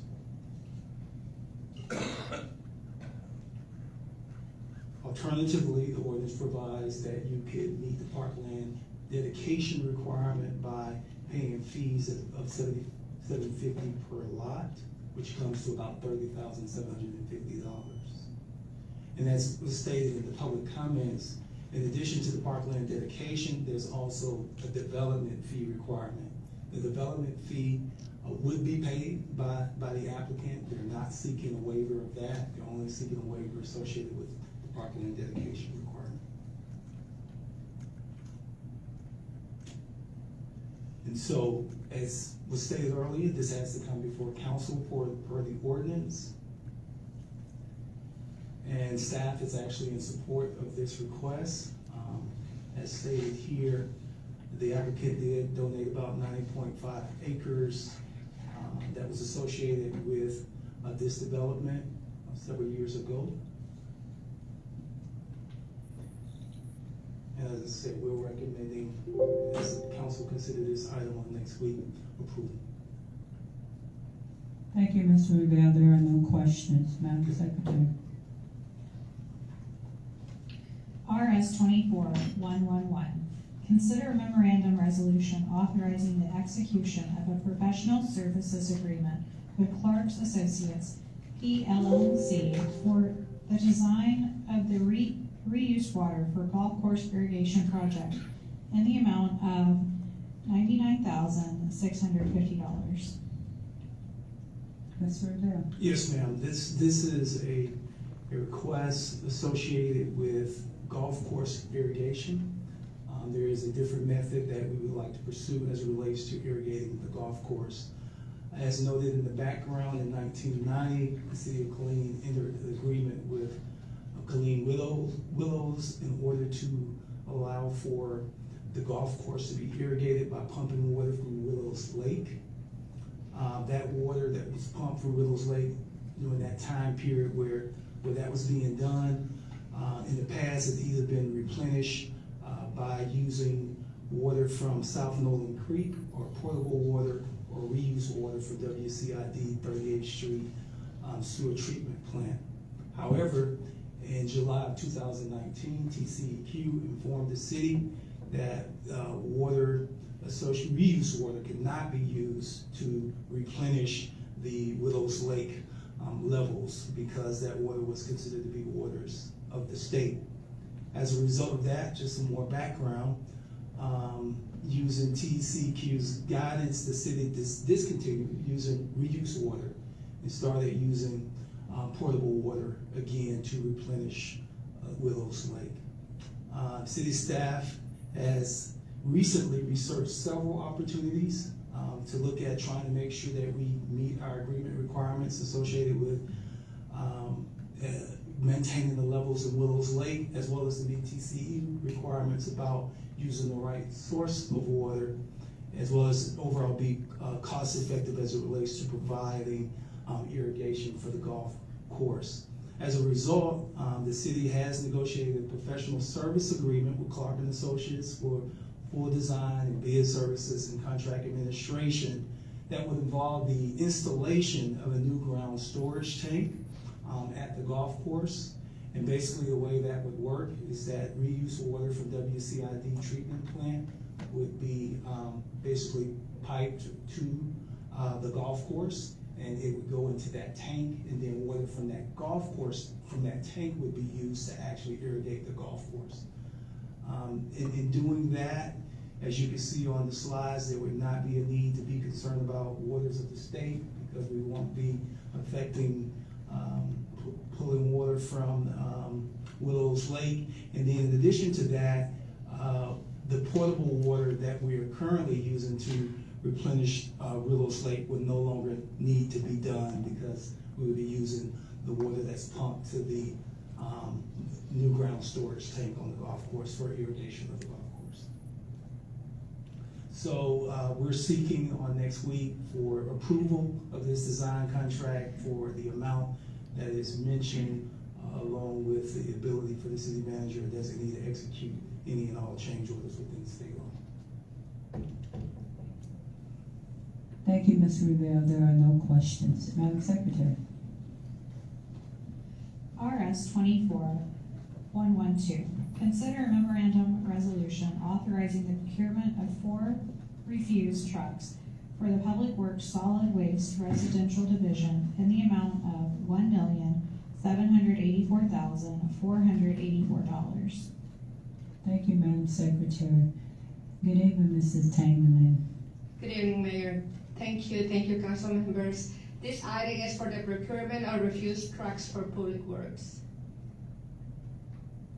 Public Works Solid Waste Residential Division is in immediate need for replacing 2 existing refuse trucks that have met their service life.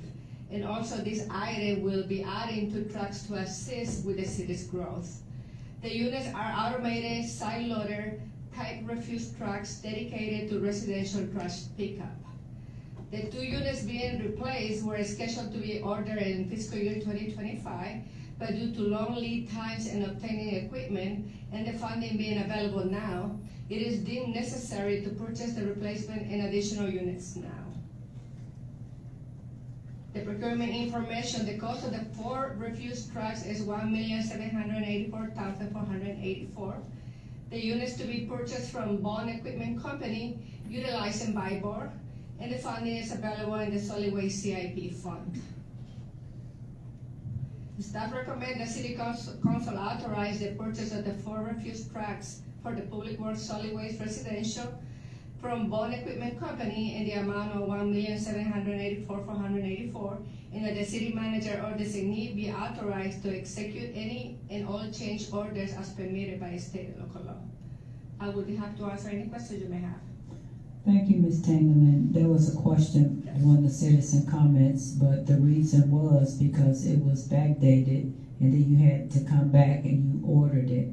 because of whatever complication was at that time, and now you purchasing the vehicles now. Yes, there were some delays, and now we're purchasing 2 plus we're adding 2 more. Yes, ma'am, this is not something that you just thought about, it was already in the plan. Yes, ma'am. Yes, ma'am. Council member. Thank you, Madam Mayor. I wanted to call you and ask you this, because it's really not how are we able to do some using TASB, the Texas Association of School Board? The Bible? Yeah. Is that something that cities can, I guess? Yes, it's part of the cooperative. That's what we use, PIBOR, TIPS, the IRS. And it doesn't matter. Oh, okay, never mind. We are exempt from having a different quote of RFP. We use one of them. Okay, thanks. Yes, sir. I mean, I understand the Bible process. Yes, sir. It's just the THD one specific. But It's part of the Bible. Okay. Yes. Thanks. Thank you, ma'am. Madam Secretary. RS 24113. Consider a memorandum resolution approving the issuance of a tax-exempt note by the Oglesby Cultural Facilities Corporation for Heart of Texas Goodwill Industries Incorporated and providing an effective date. Thank you. Mrs. Tangerlin, welcome back, and Mr. Clark. Thank you, ma'am. Yes, Mr. Clark is over here to present this item. Thank you. Thank you. Good evening, sir. Good evening, and thank you for allowing me to address you. So I'm assisting the Heart of Texas Goodwill Industries. They are planning a new facility here in Killeen, and because of the type of facility they have, they are eligible for to borrow money on a tax-exempt basis, similar to the way that a city or a county could. And as part of that, because they're not actually a governmental entity, they have to go through a process where they use another governmental entity to issue the debt for them. And so, as part of that process, we have to go through a hearing and an approval process for the area where that project's going to be. So, because that's in the city of Killeen, we have to come to you and do that. So just a quick, and this may have already come in front of you, but it's going to be an approximately 22,400 square foot building. It will be their typical retail store, a warehouse, and a community center. They're planning about an 18-month construction timeline. And so what they're doing is they've gone to Extraco banks and asked for the loan. So it's about a $7 million project. And so we found the city of Oglesby, Texas, which is in McLennan County, has an Oglesby Cultural Facilities Corporation, which is eligible to issue these this type of debt. And so we've gone through and we've had notice was issued. We've had the public hearing. The city of Oglesby has approved it, and now we're coming to the city of Killeen asking for your approval.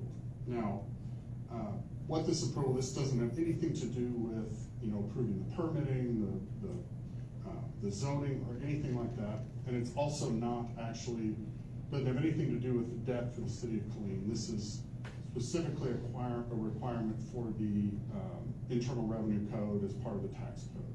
And so it's just one of those boxes that we have to check.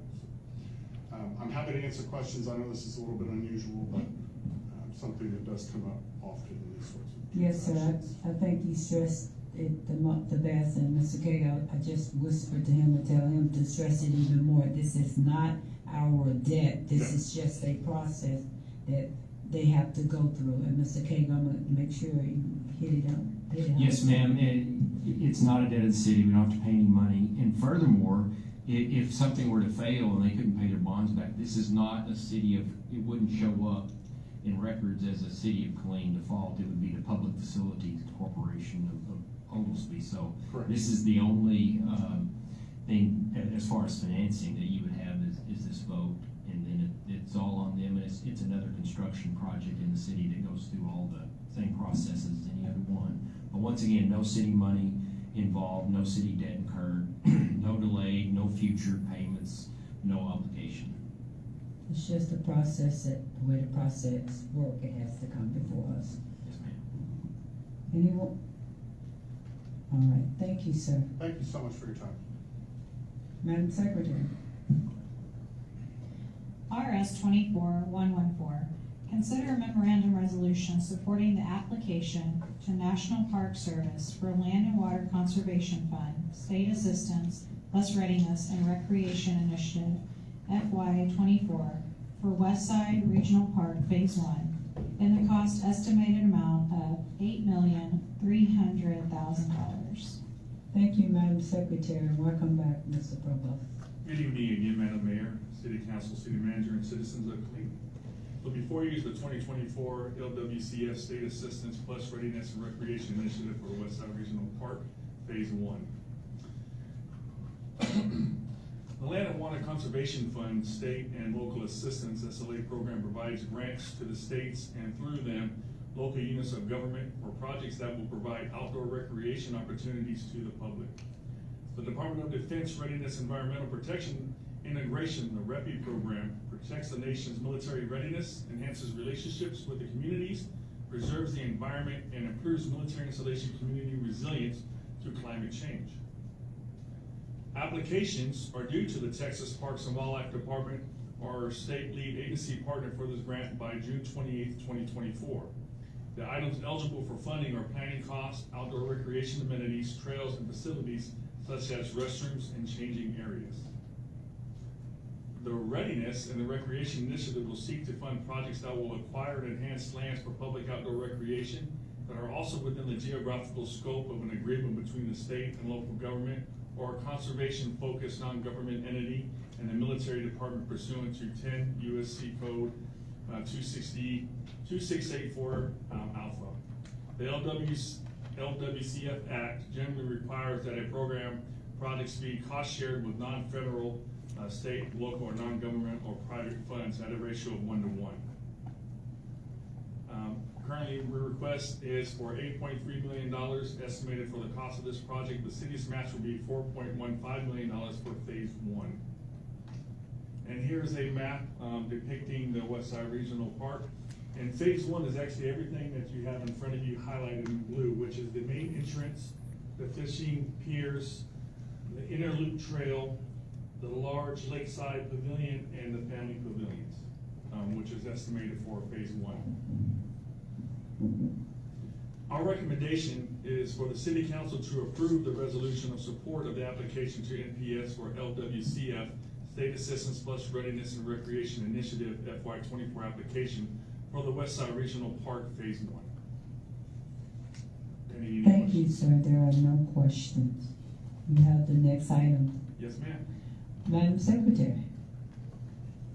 RS 24-115. Consider a memorandum resolution declaring a vacancy on the Killeen Parks and Recreation Advisory Board and appointing a member to fill the unexpired term.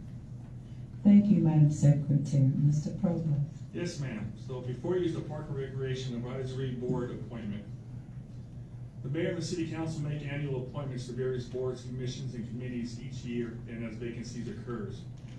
This one requires a District 1 council member's recommendation. A board member recently resigned from the Parks and Recreation Advisory Board, creating a vacancy, and the city council's action is required to declare a vacancy and make an appointment to fill the unexpired term.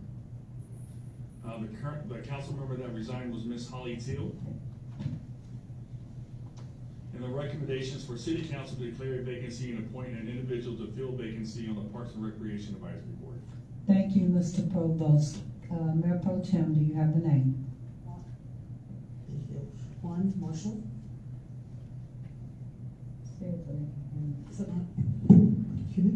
Yes, sir. Juan Marshall. Juan Marshall? Okay. Okay, that is the recommendation. Yes, ma'am. Thank you, Mr. Provost. Yes, ma'am. We will now take a 5-minute break.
There hasn't been anything set up, so that is up to the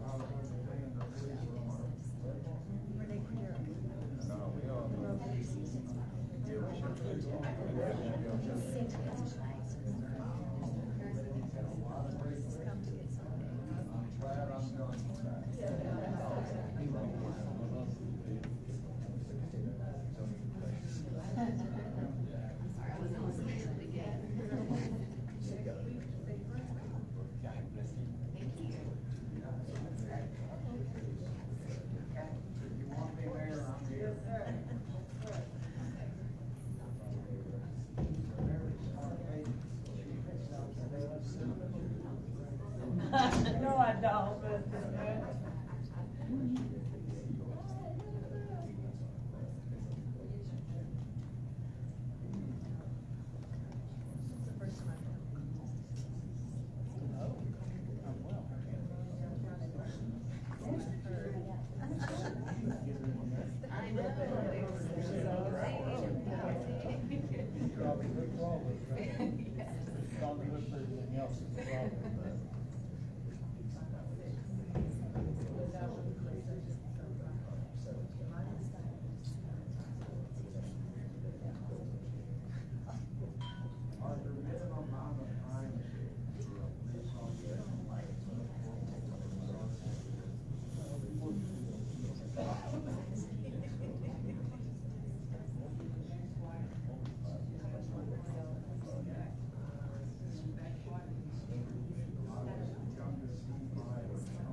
Like all crime stops, so you guys can quickly respond to those calls?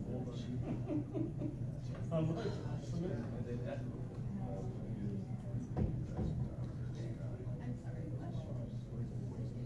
And I read, there was a letter to the editor, somebody was complaining that nobody ever showed up, and it's like, seriously. 124 calls about fire. You guys have nothing else to do, no accidents, no crimes, no nothing there, won't be like this. It's an annoyance, everybody knows about shooting it off, you know, if they just do between 9 and 10, we'll call it a day. And don't burn my house down. Oh, well, I think traffic, I mean, signs aren't there, you know, 40 miles an hour, and 55, that's good, you know, fireworks, the same thing, you know. But I say that they just do it, between 9 and 10, just like they do on the post here, when they have their fireworks display. It's over, you know, enjoy it, clean up your mess, what you done with it. If my dog's going crazy, or just know we're being shelled.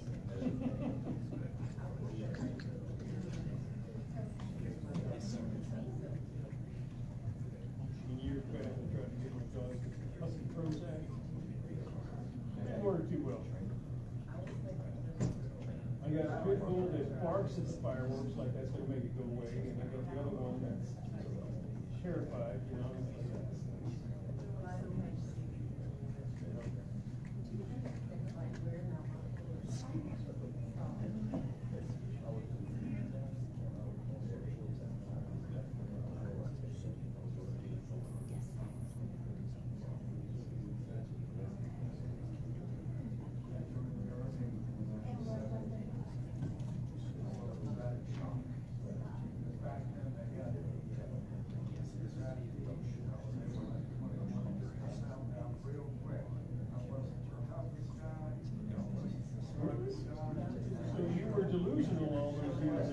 My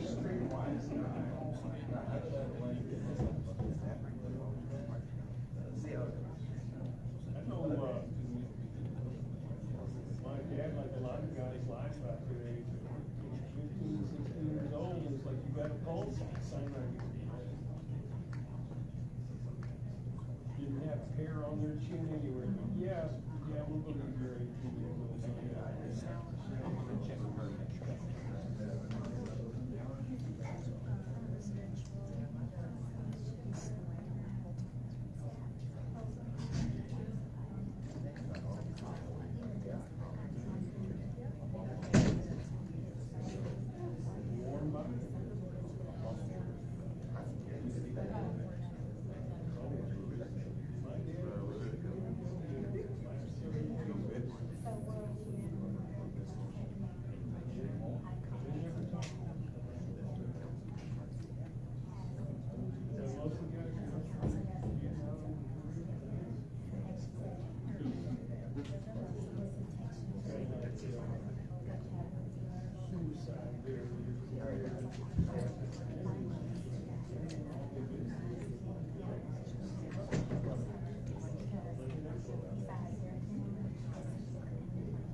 Pickleball, that's what it is.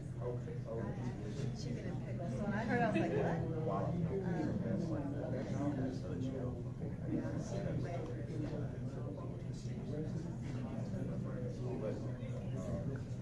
It's a whole like big facility and it's, but yeah.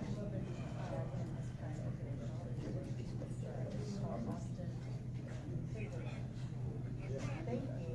It was gonna be like chicken and turkey, but it's not as fantastic as chicken and pickleball. Right. They don't have power yet. I think they just up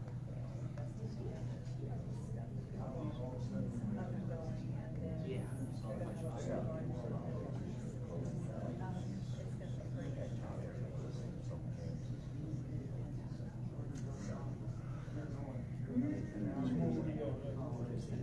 Say what?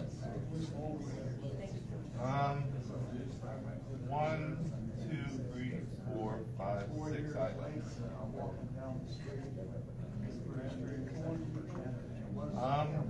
I don't know. I would say at least another 20 minutes, maybe half hour. It could be longer though, depending on how long they.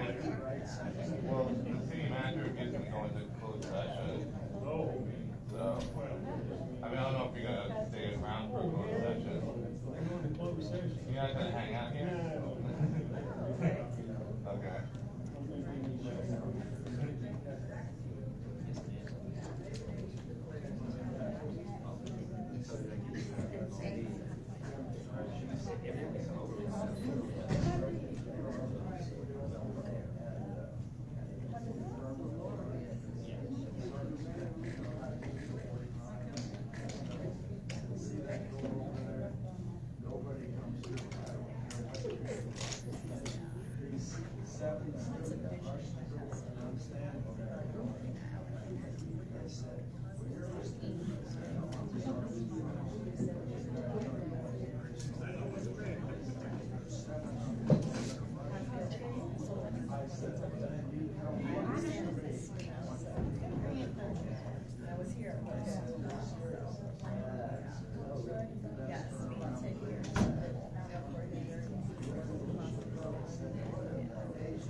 called to order. Let the record, the meeting has been, Janelle, Mr. Kager, the meeting is called to order.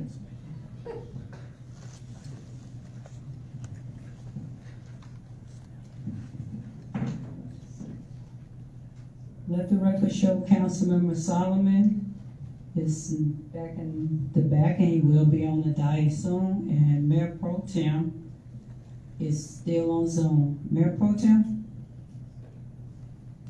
We're gonna leave that there. Councilwoman, I'm here. Yes, ma'am. I just wanted to make sure you was there. Thank you. You just frozen. Madam Secretary, ordinance. For me? No, ma'am. Would you please put yourself on mute?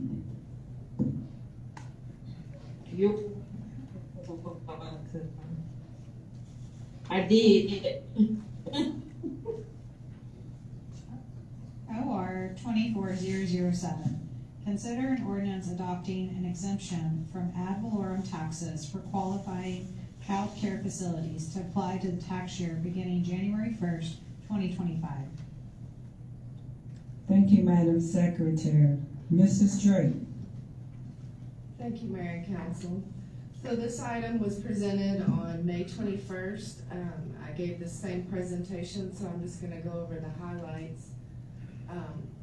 For State Proposition 2, this was passed, and for Bell County, the 63.6% was for this proposition.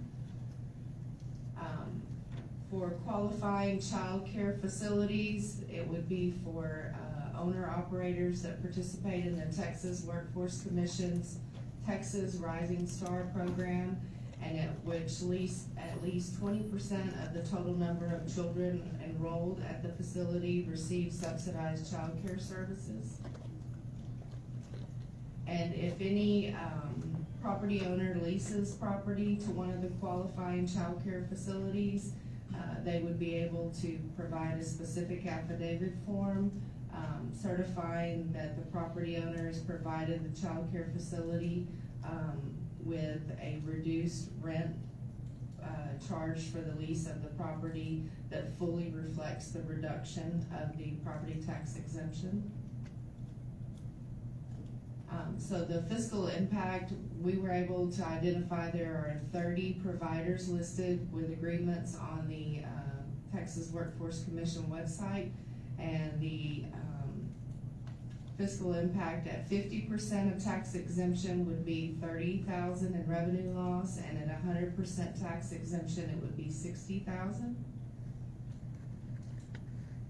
So on May 21st, when this was presented, council provided a motion of direction to bring this back with a 100% exemption option. And just to note, if passed, the property tax exemption for real property of qualifying child care facility would be effective for January 1st, 2025, which is the 2025 tax year, which is our fiscal year 2026 budget. And I'd be happy to answer any questions you might have. Thank you, Mrs. Drake. There are no questions. Public hearing, Madam Secretary. Public hearing will be held on June 25th, 2024. Council, you have 2 times each to speak for 5 minutes. Madam Secretary. PH 24023. Hold a public hearing and consider an ordinance requested by Raymond Hamden on behalf of Rayham LLC, Series 108, case number DA 2403, to amend the corporate limits of the city of Killeen, Bell County, Texas, by disannexing approximately 5 acres out of the W.H. Bruce survey, abstract number 1296, being locally addressed as 13365 FM 2484, Salado, Texas, declaring said land to no longer be a part of the city of Killeen. Thank you. Welcome back, Mr. Revelle. Yes, ma'am. This is a request for a petition to disannex property that is located approximately where the star is. That is the exact location of the property. The council has already heard 2 other petitions. There was one for this property at this location and one for this property at this location as well. So this would be the 3rd one. The subject property was annexed to the city December 2007. It's currently zoned agricultural residential. And then the property is not contiguous to a larger existing city limits. And the city does not currently provide the subject property with any municipal services. It's very similar to the other two that you all consider. And that's showing the location of the property again. It's approximately 5 acres. And staff is recommending that this petition for this annexation be approved as presented, and we feel as if this would be mutually beneficial for the applicant as well as the city. I have a question, Madam Mayor. Thank you, Madam Mayor. Is there a cost associated with the petition to disannex? Is there a cost associated with petition to disannex? Yes, our disannexation cost, I believe, if I'm not mistaken, is $500.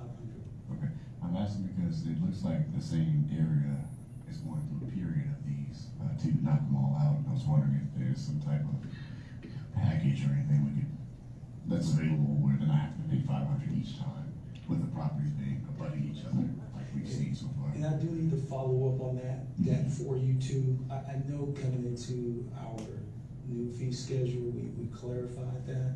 So let me follow up on that fee, but I believe it's $500. Okay, thank you. Yes. Thank you, Mr. Mayor. Good. Madam Secretary. PH 24024, hold a public hearing and consider an ordinance authorizing the 2024-2025 annual action plan describing use of funds and authorizing application for and allocation of community development, block grant, and home investment partnerships program funds. First of 2 public hearings. Good evening, Mayor and Council. The item before you this evening, the fiscal Good year. evening, how are you doing? I'm sorry. Mrs. Smith, how are you? I'm doing well. Great. Thank you. The item before you this evening, the fiscal year 25's block grant and home grant request. Little background information. The city of Killeen is an entitlement community and thus receives an annual award funding from HUD for block grant and home investment partnerships. For block grant activities, they must meet one of 3 national objectives. And for home activities, they must be used for affordable service funding request. So the recommendations real quickly. Bring everyone in the zone, $5,727. Communities and schools, $19,000. Families in crisis, $25,000. The Greater Clean Community Clinic, $25,000. The Hill Country Community Action, which is Meals on Wheels, $7,207. And the KPD, the Community Engagement Unit, $5,000. Public service requests are the balance of the grant excluding administration, and we had several of those. The Clean Reunification Program had requested $108,000, and we're recommending $101,207. I'm sorry, that's a staff recommendation. The committee actually recommended $70,000 because we wanted to be able to fund the elderly transportation program. Some funds became available from the city in this year's budget, as it has in the past, to fund that elderly transportation program. We were not able to get a quorum together for a meeting to change our recommendation, but I would believe that in speaking to the ones that were at the meetings that we had and where we did not have a quorum, they would go along with the recommendation for $101,207 to fund the master social worker for the reunification program. And in the City of Killeen Elderly Transportation Program, which is such an important part to our elderly in Killeen, we're going to give them, recommended them $10,793 with the balance of their needs coming from the city budget item. That's a total of $198,934, which is the amount of money we had to donate to recommend for the program. Sir, before you go forward. Yes, ma'am. I know there are some questions in reference to the funding that went out and why that amount. So I'm gonna go with Councilmember Boyd, and then Pro Tem Gonzalez gonna ask my question too. Councilmember Boyd. Thank you, Madam Mayor. First question, thank you for the presentation. Who determines their percentage for the entitlements? HUD determines that. 15% of the grant can be used for public service organizations. The balance of the grant is public facilities and public service organizations is the balance of the grant. Thank you for that information, because I had a summary of questions, but that just made everything make sense for me. Thank you. Thank you, Madam. So on the elderly transportation program, it looks like the request was $42,000, and you stated that the balance of the needs come from the city budget item. Can you explain to me, is it like a match, or is the city putting in the difference to get them to that $42,000, or how does that process work? I believe the city manager could probably answer that better than I can. That going forward, that will be part of our contract with the Hill Country Transit District. If you recall, it was about a year or so ago, we'd been using a taxi company for this for a long time.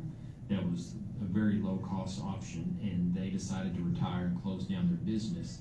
And we moved it over to Hill Country Transit, started making that, giving that service, and it's part of our contract with them. Understood, thank you. Anybody else?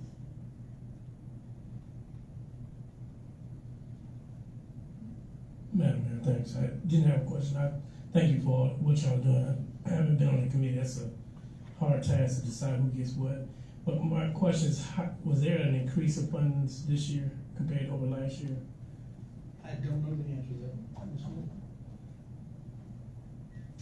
There was a slight increase in funds, and I'm sorry, I should have had that available from last year in block grant, but there was a decrease in home funds.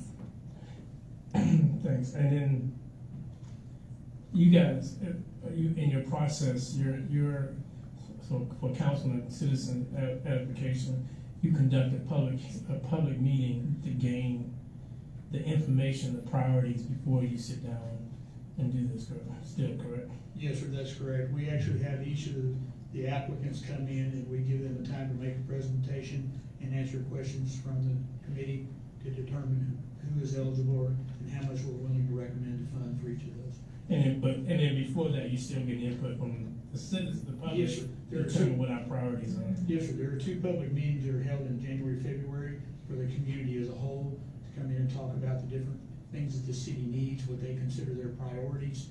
And then we use the scoring program on the applications to be able to see how they fit those priorities that city people, citizens have designated that they feel like need to be addressed. Yeah, thank you.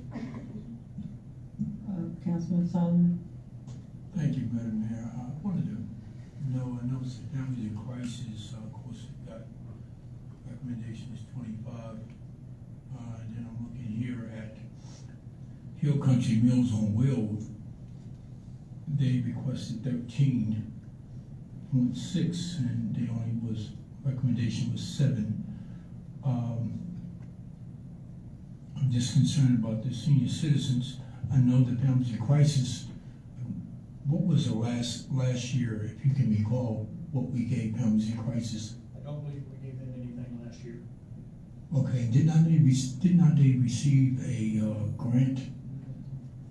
I don't know the answer to that question. It was for housing. It was for housing. Is that what you're talking about, Ms. Craig? So, Ms. Smith. So, thank you, sir. Both of you can come up there together. So, would you ask your question again for both of them, please? My question is, with families in crisis, they received 25, but they received some type of grant. I know we assisted them last year.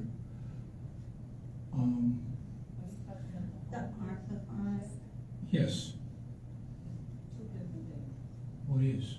Okay, two different things. You talk about families in crisis, is it two? One of them is friends in crisis and family in crisis. Got you. Okay, thank you. All right, no problem. Any more questions? Unless you, Councilmember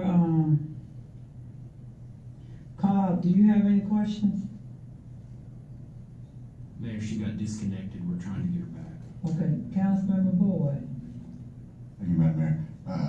Mr. City Manager, where does this put us with code enforcement officers once this is approved? If this is approved, it would continue the one code enforcement officer that we're funding and add one more. Okay, thanks. Well, I thank you both, and I am for the reunification, the social worker. I cannot clap because that's against policy. I'm just gonna do a wave in the air. That just tells me that we're moving closer and closer to completing that project. So that is much needed, a social worker. So I am very excited, and thank you all and the individuals that volunteered their time to assist. Ms. Smith, thank you, and Miss McNair is not here. So we're gonna finish the slides. I know you have some more to go. Yes, sir. Did she get reconnected?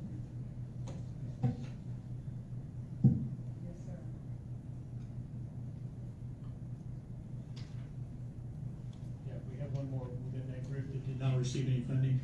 We Care had asked for some funds for a boost program that they're rolling out around the country to work with daycare centers. And the program has not been done in Texas. They're going to start it up in the Austin area this year, we understand. And so we felt like until we had some background on them, could see how well it worked, we chose not to fund that. And that was under an economic development portion that those funds can be used for. And in the past, we've never done economic development through community development block grant funds. So we chose not to recommend any money for that.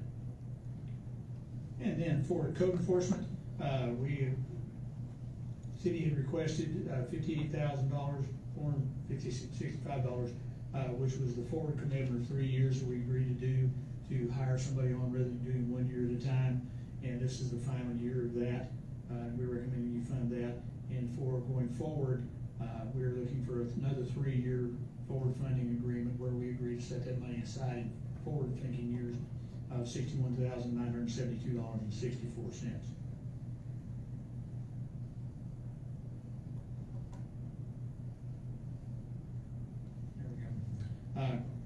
Clean building inspections, was asking for $120,000 for abatement of unsafe buildings around the city, and we're recommending you fund that for $120,000. The Community Reunification Connections Program, it asked for $6,650 to make the total funding that we had available with everything. We're recommending $641,732.94 for a total of $882,170.58. And for a administration of the CDBG program, a portion of the grant can be used for that, and we're recommending you fund that for $245,80. And the home grant, which is a separate grant, basically comes from HUD as well, but can only be used in housing programs, affordable housing activities. We're recommending an amount of $400,327.50 for community development organization. The CHOTO set aside that we're required to set aside for community housing development organizations, which we currently don't have any, but we're still required to set that money aside, the amount of $80,065.50. 10% of the grant can be used for administrating the home program fund, which is $53,377 for a total of $533,770 for the home program.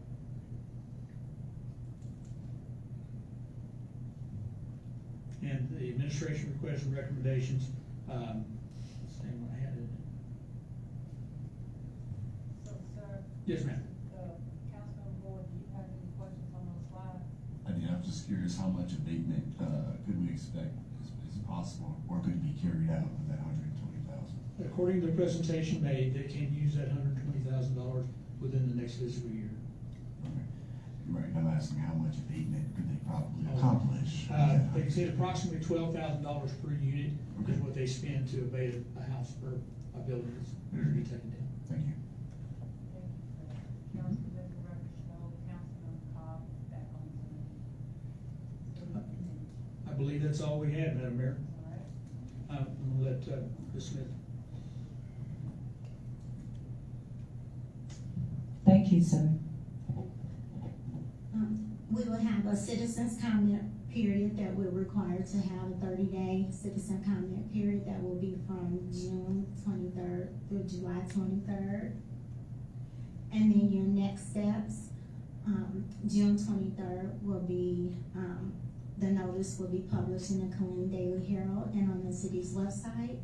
And then the second, a public hearing, which will be scheduled for the 23rd, and approval of ordinance with your council recommendations. And finally, our submission to HUD for our annual action plan. And around October 1st is when the annual plan should be approved and release of funding by HUD. Are there any questions? No, ma'am, y'all did an excellent job in answering questions. Thank you. Thank you both. Items for discussion at workshop. Council, you have 2 times each for 5 minutes to speak. Madam Secretary. DS 24039, discuss establishment of a charter review committee for the Killeen City Charter. Is there any slides? Councilman Adams.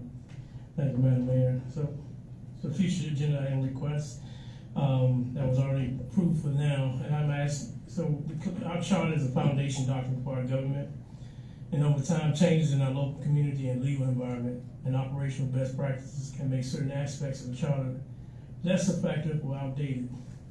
To ensure that our charter continues to reflect the needs and values of our diverse population and remains compliant with current laws and practices, a comprehensive review is necessary. This review will not only evaluate the current efficiency of the charter, but also identify areas where updates or amendments could enhance governance, increase transparency, and improve services for Killeen citizens. Furthermore, a charter review committee comprised of members representing a cross-section of our community can provide insights and recommendations that reflect the collective voice and diverse perspectives of our students. I'm proposing formation of a charter review committee tasked with the thorough examination of Killeen City Charter. The committee should conduct a comprehensive review of the charter, evaluate its effectiveness in current governance, identify sections of the charter that require updates, amendments, or revisions to meet contemporary legal, social, and operational standards, engage with the community to gather input and feedback on potential changes, submit a detailed report with recommendations for amendments or revisions to the City Council, and then present findings in a manner ensuring all recommendations align with the city's vision and legal framework. Membership should include 7 citizens, 8 citizens, and 1 staff liaison, possibly from the city attorney's office as an advisor. So I'm requesting the council support in establishing this committee, and I suggest we start a timeline for the nomination of members, commencement of the process, and a deadline for submitting the final report. Thank you. Are there any comments before I speak? Mayor Pro Tem. I do have a question. Can you restate the approval process for amendments? Did you touch on that? For amendments for the charter review? Well, all the amendments would be on the ballot. Mm-hmm. That's already in the. That's pretty much a yeah. charter. Thank you. Mayor Councilwoman Cobb. Thank you, Mayor Pro Tem. Councilwoman Cobb, do you have any comments? Councilman I do. Thank you, Councilman Boyd. Thank you, Madam Mayor. Would you mind repeating the section that included contemporary changes? I don't remember the whole phrase. It was kind of the purpose of it, if I'm not mistaken. Go back and read my notes. On contemporary changes in the operational environment and the legal framework. Which is the purpose of this, is that correct? Yes. Okay, and I think that's important to highlight. I do believe that this is important at this time for our city. I do have a concern about the number of citizens, and I could be wrong. I think this deserves a council discussion on the number of citizens. I personally don't think 8 is enough. We're talking about charter amendments for the city. I don't know what that number might be, but I mean, that's a robust discussion. I don't believe 8 citizens should be responsible for those amendments, the many amendments potentially for the charter. That's all I have. Councilmember Cigar. Thank you, Mayor. I think we do have precedents. I mean, we've done this 2 years ago, and we've done it several times over the years. And if we can go and look and see how I've done it, because I know that having citizens is a great idea, but what happens a lot of times is, the one that has final authority is the council. And then, they make recommendations, and then we're changing everything that they do. Because, they're coming from a different perspective. I know that we work with our attorney quite a bit when we do these charter amendments, because there's a lot of things in there that has to do with legalities and things like that. So it's very important that if there is a committee that, somebody that understands is part of that. But as I said, you don't want to have too many, because if you have too many, then really nothing gets done, because ultimately it's going to come before the council. And I know a couple of years ago it wasn't too bad, because there was just a couple of changes. The only thing that was very challenging was the pay raises that the council got. I know that became a contested issue, but other than that, everything else was pretty straightforward. And if it's a lot of straightforward stuff, then I don't even know if we need council members. If we're looking at legalities, updates, and things like that, not council members, citizens. Because a lot of times they don't know that. And so that's why I say I think that we got a lot of those recommendations from our staff and city staff and the city attorney on what needed to be changed. So I would recommend that we do that first before we go out there and see what other changes, because there's certain changes that staff has to do, city has to do, and then there's other staff like pay raise or whatever it is that we want, and those can get contested. So that would be my recommendation is have the staff review it first, and then we can definitely still do the committee, but before we put it out there, come back with recommendations. Anyone else? Mayor Pro Tem. Just for clarity, so you're just referring that the city staff bring back the recommendations of the provisions that have already been in place before, it's already established before. Yeah, any changes, because I know we did some changes, and changes that they would like to see that kind of update things on the city, and then from there we can just continue on and add on. But I would like to see the staff, the city attorney, all that, go through it first. If I could speak to that. Oh, of course. So whether you go through, whether the charter committee is the council or citizens or a mixture of council and citizens, we can review, staff, including the city attorney's office, will review that and recommend any changes regarding legal changes that we believe are required, or practical changes from staff, and we can make that recommendation. If it's a council review, we'll make that recommendation to council during that review. If it's a charter committee first, we'll make that recommendation to the charter committee, and then when it comes to council, we'll make that recommendation again to council if it's a change that we believe that's legally required. Anyone else? Please. Oh, that's your third time, but do y'all have a problem coming on the third? That's my second time. That's your second? Yes, ma'am. Okay, go ahead on, sir. Sure, thank you, Madam Mayor. I do like the idea of the incorporation of citizens, staff, and of course by default the council. That is good. My only concern is, well, it's actually not a concern. I think that's important because the conversation may even come up on what type of government we want to be. Right now, our council manager form of government. The charter includes the opportunity to be a strong mayor form of government, etc. So again, this is a very robust discussion, and I do think it's going to involve basically all parties on deck to have that discussion. That's all we got. Councilmember Solomon. Madam Mayor, thank you. I would like to know the process that we went through in regards to Councilman Cigar.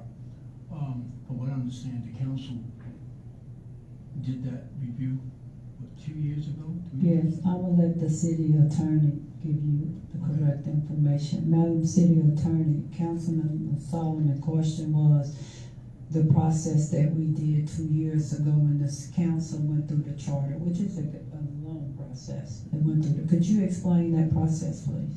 I sure can. Thank you. The charter, we had a charter election in May of 2022, and that review happened mostly in the fall of 2021, and it was a council, the city council council was the charter review committee. There were no citizens appointed to a separate charter review committee. I think we have to look back to probably 2018 was another charter election, but I think we have to look to 2013 as the last time a charter review committee was actually stood up, separate from council itself.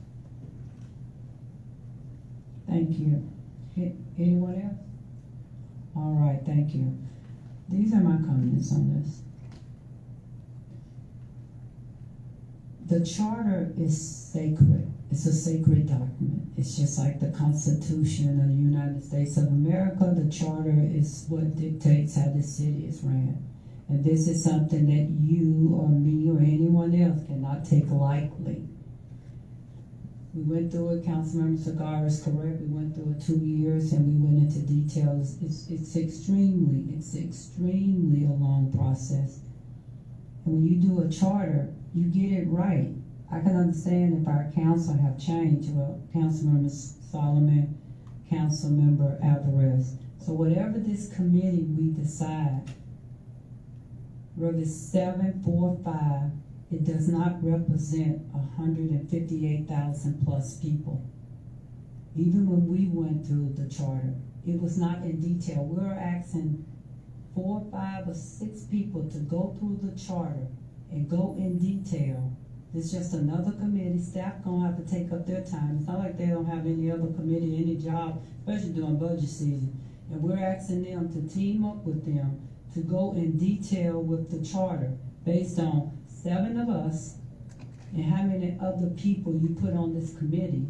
And this charter is not only for this council, but it's gonna be I know it's gonna go to the ballot. Yes, you're gonna put it on there, but it's only what 12, 20 people say.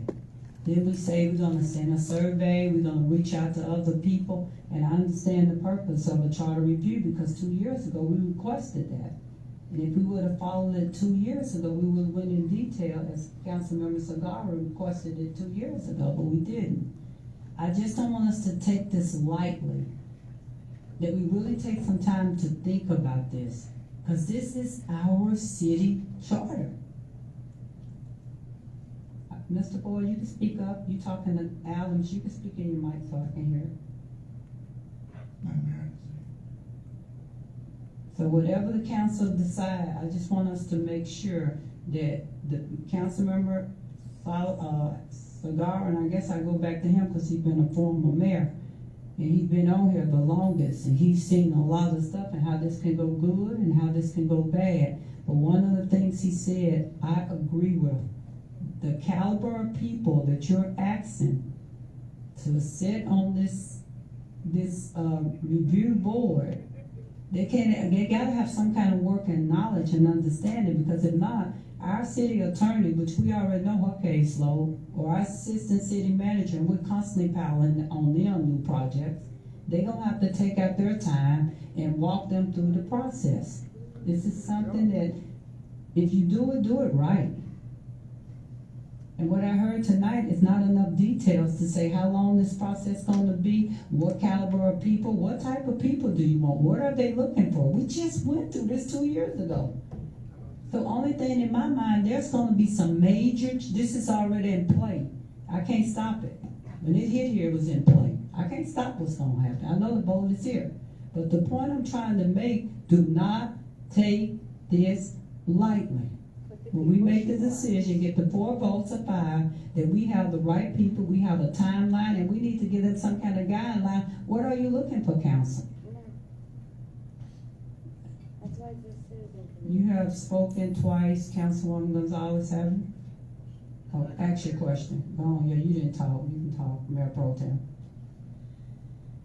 So in general, the question I do have actually now is that when Madam Rashawn Smith spoke regarding her project, the CDG projects and such, they did something that was a little different, which I also found interesting as far as being efficient with time. I do think it's important to have citizen input in this process, but I do want to be obviously very cautious about some of the points that the Madam Mayor has brought up. They are opening up their window for a 30-day period for citizens across the city to submit recommendations to the board according to her presentation.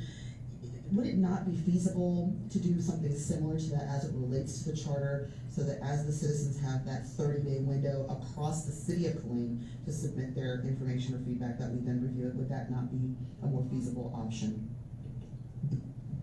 That was discussed in a general statement. I wasn't expecting to have, the idea was to bring this back for approval with all that in details after I sat down with staff to do that. That wasn't anything that was at this meeting to do that. So the process, because that process that CDBG, the CDAC did is one that I helped put together. Well, the second part is required by law. We have to do a 30-day comment. We can do that the same as this. We can take our time. Either we decide that we're the council, we're the committee, or we're appointing committee members after we review applications. I don't think we should just ask anybody off the street. It has to be people that we think, whether it's lawyers, former council members, former mayors, or whatever.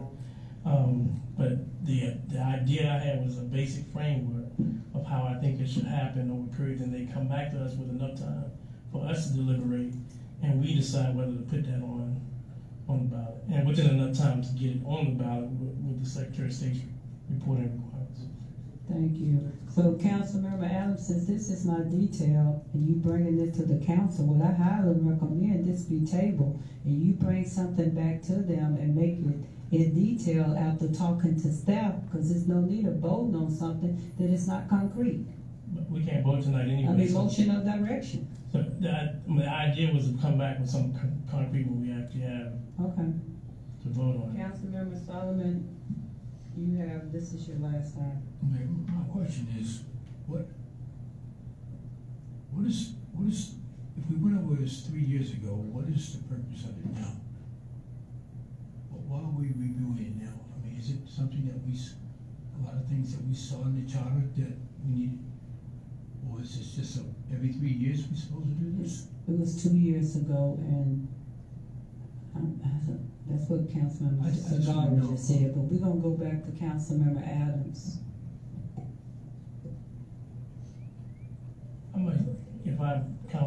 Mayor, if it's okay. First, so I didn't put exact timelines, because when we tabled whether to have a future agenda item question, I waited to now to even present what my idea of the timeline. So I know I need to come back to, I'm sorry, his question. Oh, go ahead. His question, will you ask your question, please? My question was, why are we doing this? What reason is this? Do we have to do the review? Is it something that we just want to go back over? I'm just trying to. One of the things that motivated me was, one of them was how citizen petitions were handled that go into that we vote to approve. That's just one item, not the ongoing thing. And then noticing that we have items in there that may need to be adjusted to the times, because the last review we focused on specific areas. And in my opinion, I thought we needed to review some more, because just listening to the conversations across the city, or former council members, former mayors, even some of you guys, things that only can be addressed in the charter, but not through governor's standards or ordinance. And I think maybe some things that. Councilmember Adams, stand by. Councilmember Cobb, would you please put your video Zoom on mute, please? We can hear you. I apologize, Councilmember Adams. And then just a correction, Councilmember Solomon, it's every 2 years, and we couldn't do it this year because the election was 2 days after the last time we voted. So this will take us. No, because city attorney will skip on that. Just to clarify, you can't do it any more frequently Right, than every 2 years. Correct, So you thanks. don't have to do it every 2 or 3 or 4 It's not years. You required. can't do it any more frequently than every 2 years. Right. Thank you. And I'm sorry, to further an idea like what the mayor said is, if nothing happens from this, then so be it, because we don't think changes need to be made. But I do think this is something we take to heart. Right, I want to clarify that. I'm not saying there's not changes. I'm not saying changes are not needed, but that's a council decision. Only thing I said, as well as we went through the process in the council, because I'm listening. I'm just not talking just to be talking. I'm listening to the conversation. So there's already in your mind, citizen petition, you didn't like that, you already just said some things you don't like. So if it's something the council don't like, then let the council deal with that. Why go through a detailed review of it, the or, we already went through that 2 years ago. Now, if it's something we wanna change, there are some things I wanna change. So I just don't wanna waste the staff time when it's something that we want, and Councilmember Sagara was on point. If the residents already give their input and we come back and we don't like it and we changed it, we just waste their time.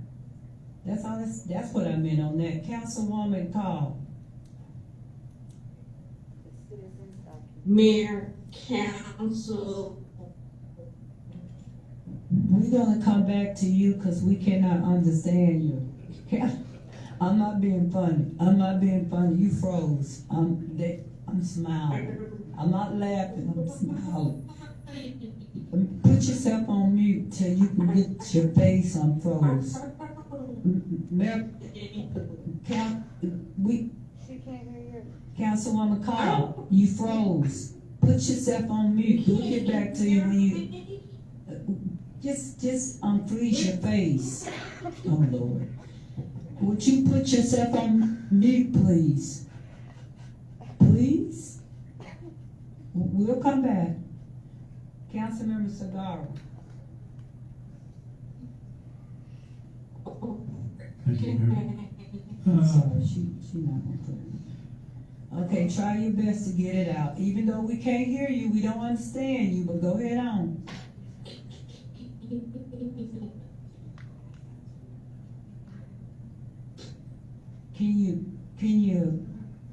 Can she call me and I put it on speaker so we can hear her? Is that legal to do? Well, we can't call her from the audience, no, we can't touch the phone. Is that legal to do? The statute requires video and audio to be visible and. Okay, well, she froze. All right, so why don't you disconnect and come back to see us? All right, bye-bye. Councilwoman Cobb, please. Okay, thank you. Councilmember Cigar. Hold on. Thank you. I just want to follow Mr. Solomon, because that would be my question, why do we change? I know that, I don't know if it was 2 years ago or the prior year, there was some administrative changes that had to be done, and so we had to do that. And so that was one of the requirements. And then if it does make it to the point where we're making changes, and I don't know what you call them, articles or whatever, that we put on the ballot, because I know last time that we did, there was a lot of discussion, but when it came down to it, as council, we voted. And, we had to have a majority on each one, and those that did not make it, well, they never made it on the ballot. And I know we went back and forth with a few things. I know what Mr. Boyd kind of briefly talked about was discussed, changing the way we said, no, we're not going to do that. We need smart people here. And then we went back and forth with the money and all that. So I think I see that, ultimately it's going to be up to the council. And like the mayor, I think that if it does make it out there, where we have these discussions, I think that the council needs to get feedback. That's okay, but ultimately, we need to sit down and say, this is what I want with the staff, and do it, because I think that it can be contested. I mean, we're seeing that right now, and we don't need to go that road. And I'm like with Mr. Solomon, we don't need to go down that road. Don't do it, because if there's anything major that needs to be changed, then by all means, but right now, unless there's something, and we can have that discussion as council members and say, you know what, I want to change this, and let's have a discussion. I don't know if that's allowed, and then vote and say, this is something we want to change on their charter before we go through this whole process. Otherwise, it may take it to the point where we have all these recommendations, and at the end, nothing changes. And so, that's all. Thank you, Mayor. All right, everyone has spoken twice. Is there a motion of direction? And everyone has spoken twice. Where do we go from here, Councilmember Adams? I think I just answered questions. I wasn't able to actually speak other than this presentation. So other than that?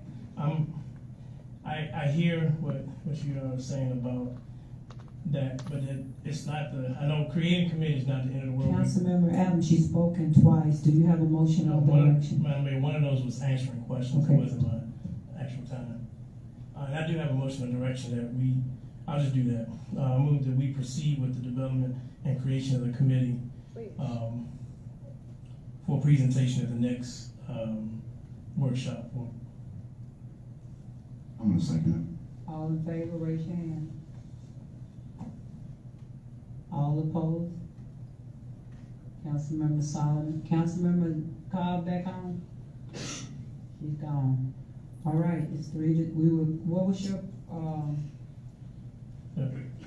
I can go ahead and provide with the lawyer, just to proceed with the proposal that I have, with the development of the committee with all the details that y'all were asking for. well, they didn't do that motion direction, whatever you It chose. was, yeah, Whatever you said, that's what they coming back with. right, and I'll provide it to them. You still have to vote? Madam Mayor, what was the vote? Whatever he said, give us a sheet of paper, because Well, you make a motion direction, whatever's on that, that's why I told you to table it, go with staff, get it in detail, and then come back and do your motion of direction, but that is your motion of direction. You have to vote. 3 to, 3. Melissa Brown, that is your first warning. Please do not disrupt the meeting when we are wasn't talking. disrupting. I was That trying to was help your you, and first you were being warning for rude. interrupting the meeting. I wasn't interrupting. You can leave now. I gave you 2 warnings. You can You leave. gave me one, and We're I can't taking a leave. break now. You can leave. Can leave is not must leave. Thank you, we're on recess. Run away, little girl. I'm not leaving because she said I can leave. She didn't say I had to leave. She said I can leave, which was not a removal. We're on recess, so she can't come out right now and tell me I have to go. Well, I don't care what she wants, what she said is I can. Which makes it an option for me. Language And is because specific. we're I on will recess, verify. and when I know, she Chief. comes back from recess, she can't order me to leave. If she does, then it's out of the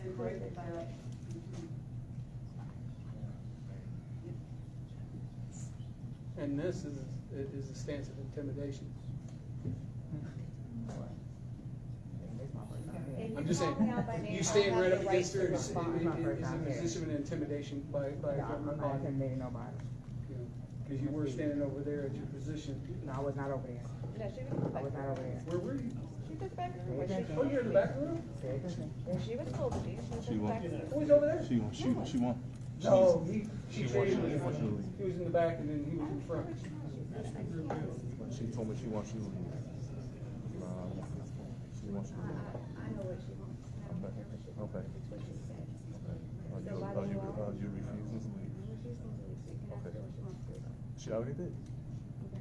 Does she want you to arrest me if I don't leave? Yes. That's the option. I don't want to do that. I need her to say that out loud. Let her say it. She told me. We'll let her say it to the But she public. told me to tell you. I don't care. No one else heard it. I'm not. I understand. Chief Lopez, we have to move this meeting on. Let's go. You gotta take your stuff. Yeah. I'm gonna leave it. Leave it with Swerve, but you gotta leave it now though. Alright? Let's go.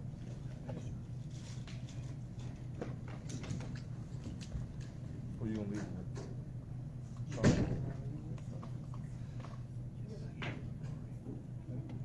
You gonna get this stuff? You got my stuff now. Calling this meeting back to order. Ms. Brown, please leave the council meeting. Tell them what to do to me if I don't. Tell the public.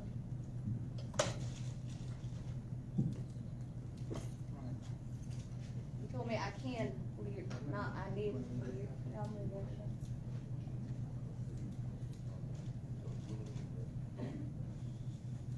I can get it after recess, or when the recess is closed. The meeting has been called to order, Madam Secretary.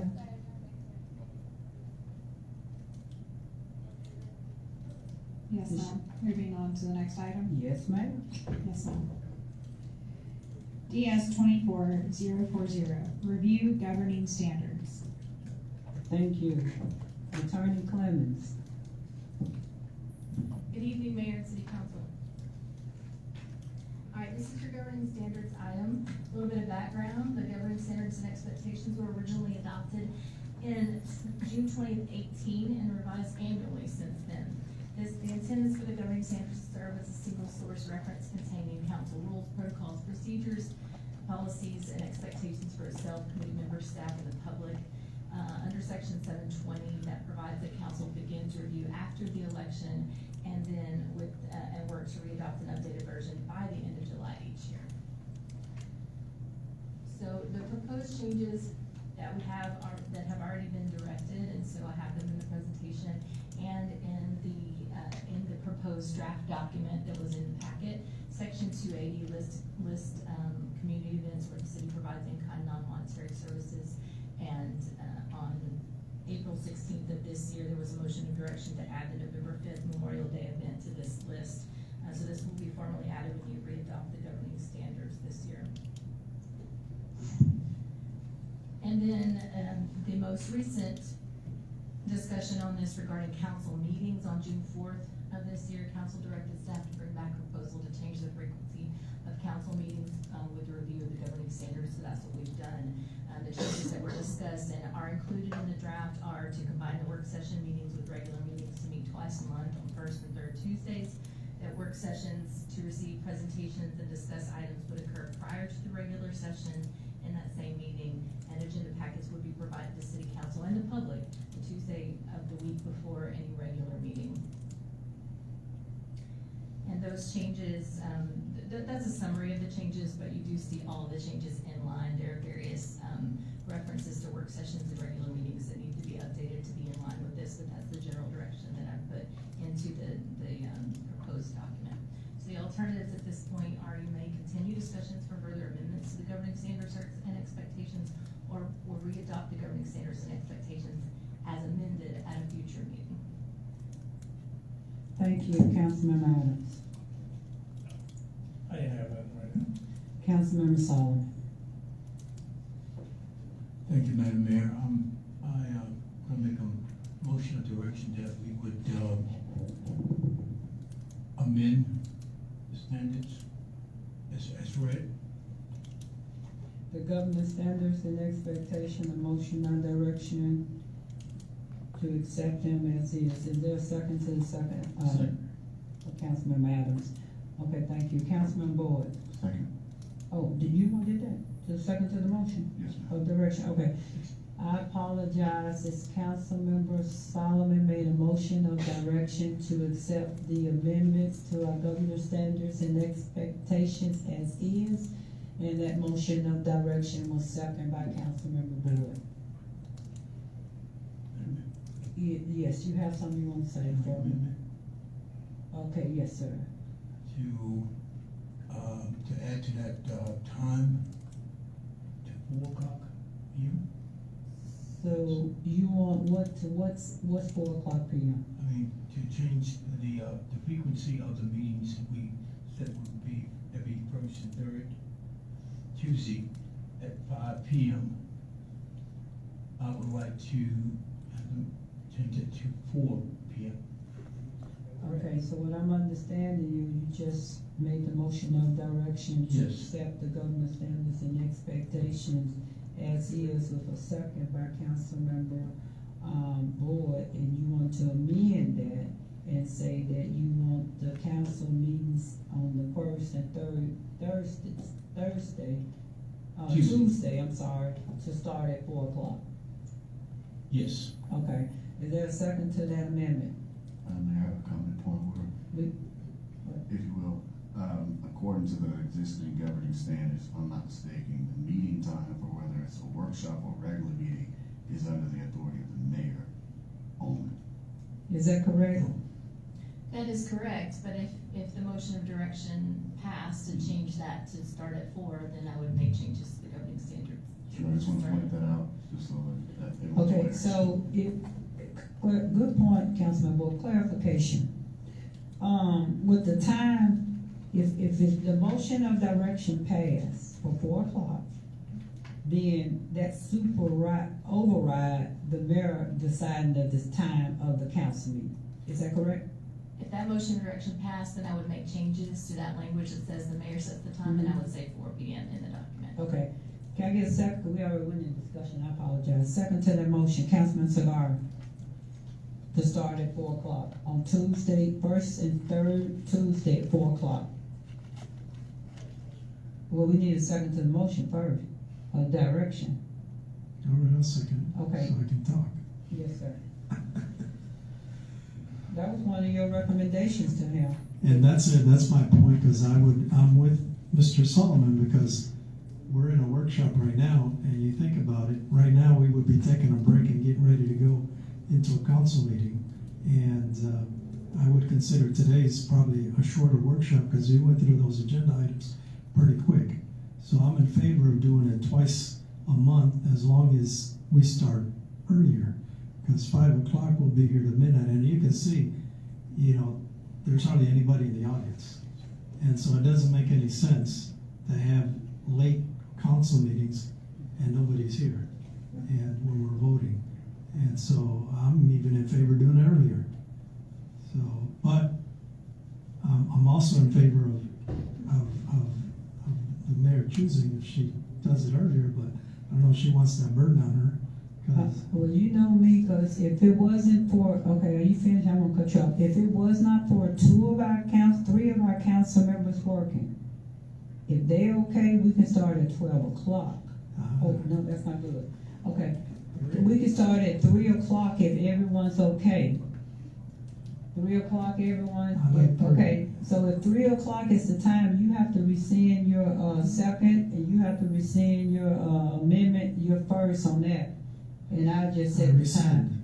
Okay, you rescinding? I rescind. Okay, all right. So with that being said, I would like to start our city council meetings on the first and third Tuesdays at 3 o'clock PM. First and third Tuesday? I make that. I'm sorry, wait a minute. Are you saying that As the mayor. okay? So then there's no motion of direction, if we're going No, that they direction. rescinded, both of them Right. rescinded it. Oh, yes, he received his amendment, but not the one that's on, I got it. All in favor for the motion of direction to leave the governor's standards and expectations as is, raise your hand. 1, yes, it is. Well, I'm coming back to change mine, because there was a motion, right? As presented, they're As saying. presented. 1, 2, 3, 4, 5, and that's first and third Tuesday. But now we come back, welcome back. So I'm gonna come back and I wanna make a change, and I wanna make the meetings on the first and third Tuesdays at 3 o'clock. Can I say that now? The mayor doesn't. Okay, so we're gonna do it, okay? I mean, I don't know how to get it in black and white, that's what I'm trying to do. Mr. Kager, help me. I would just say, if this motion of direction passes, well, it did, so we will put the changes on the agenda for your council meeting next week. And I would assume we probably start at 5 o'clock, but then going forward, we're meeting twice, and it would be up to you, Mayor, to set the starting time. So I can just set it now, put it in black and white? That's why I'm asking legal, can I just not? So the governing standards allow you to set the time, so there's no process of how you set the time, but if you want it in the governing standards, then somebody could make the motion and the council could go ahead and put it in the governing standards and start the time. To start our Madam Mayor, I'd council. like to We got Councilman Solomon I'd like to make a motion of direction to start at 3. for our council meetings on the first and Well, council third meeting on the first and Tuesday, third Tuesday. monthly. Monthly. Okay, second to the motion. Okay, we got Cobb, Councilwoman Cobb, welcome back. I didn't see you. Thank you. All in favor? Yeah, he's got something to say. okay with starting at 3, but I think this will restrict the mayor, correct me if I'm wrong, to only doing it at 3. If you wanna say you wanna do a meeting at 12, we're now locked in at only doing it at 3, right? City attorney, legal advice. This will just be for regular meetings. The document still allows for special workshops for anything that you would need to do in addition to your regular meetings that have the work sessions in front of them. And so that way we can still have the same language, the mayor can set the time of those. That is in 2 separate places. Thanks. Okay, all in favor of the motion of direction to start our meetings at 3 o'clock? Our regular council meetings on the 1st and 3rd Tuesday, our monthly 2 meetings at 3 o'clock. All in favor of this motion of direction? I had to get all that in. 1, 2, 3. Okay, 4. And count. Okay, that's, okay. Did you vote at all? So that's 5 to 1. Yeah. Motion carried, motion of direction carried. All right, we can move on to the next item. Madam Secretary. Madam Secretary. Next one. DS 24041, City Manager Review. Thank you. Pursuant to the Texas Open Meeting Law, Governor Code 551.001, the mayor now calls a closed meeting on the city council on the 18th day of June 2024 at 8:30 p.m. under the following authorities. Section 551.074, personal matters. The city council will conduct a city manager quarterly review, which we requested. The public discussion of this matter will not be in the best interest of the city. Agenda item DS 24-041. We are now going into closed meeting, closed session. Mayor? Yes, ma'am. They can get.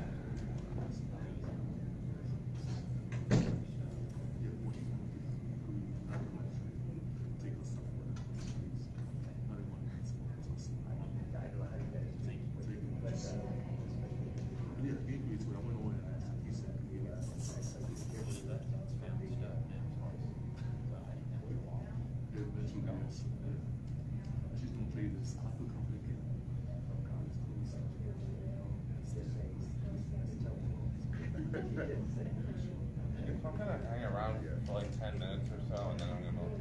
So, okay. I mean, I don't know how long they're gonna be. I hope not long. Yeah.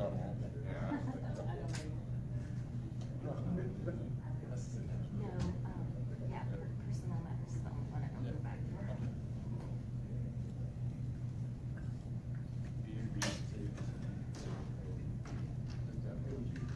Thank you.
log back in as soon as they adjourn. But thank you. I didn't know. That's okay, thank you. It was easier. Just Still on the learning curve, Dave. That's okay, I appreciate it.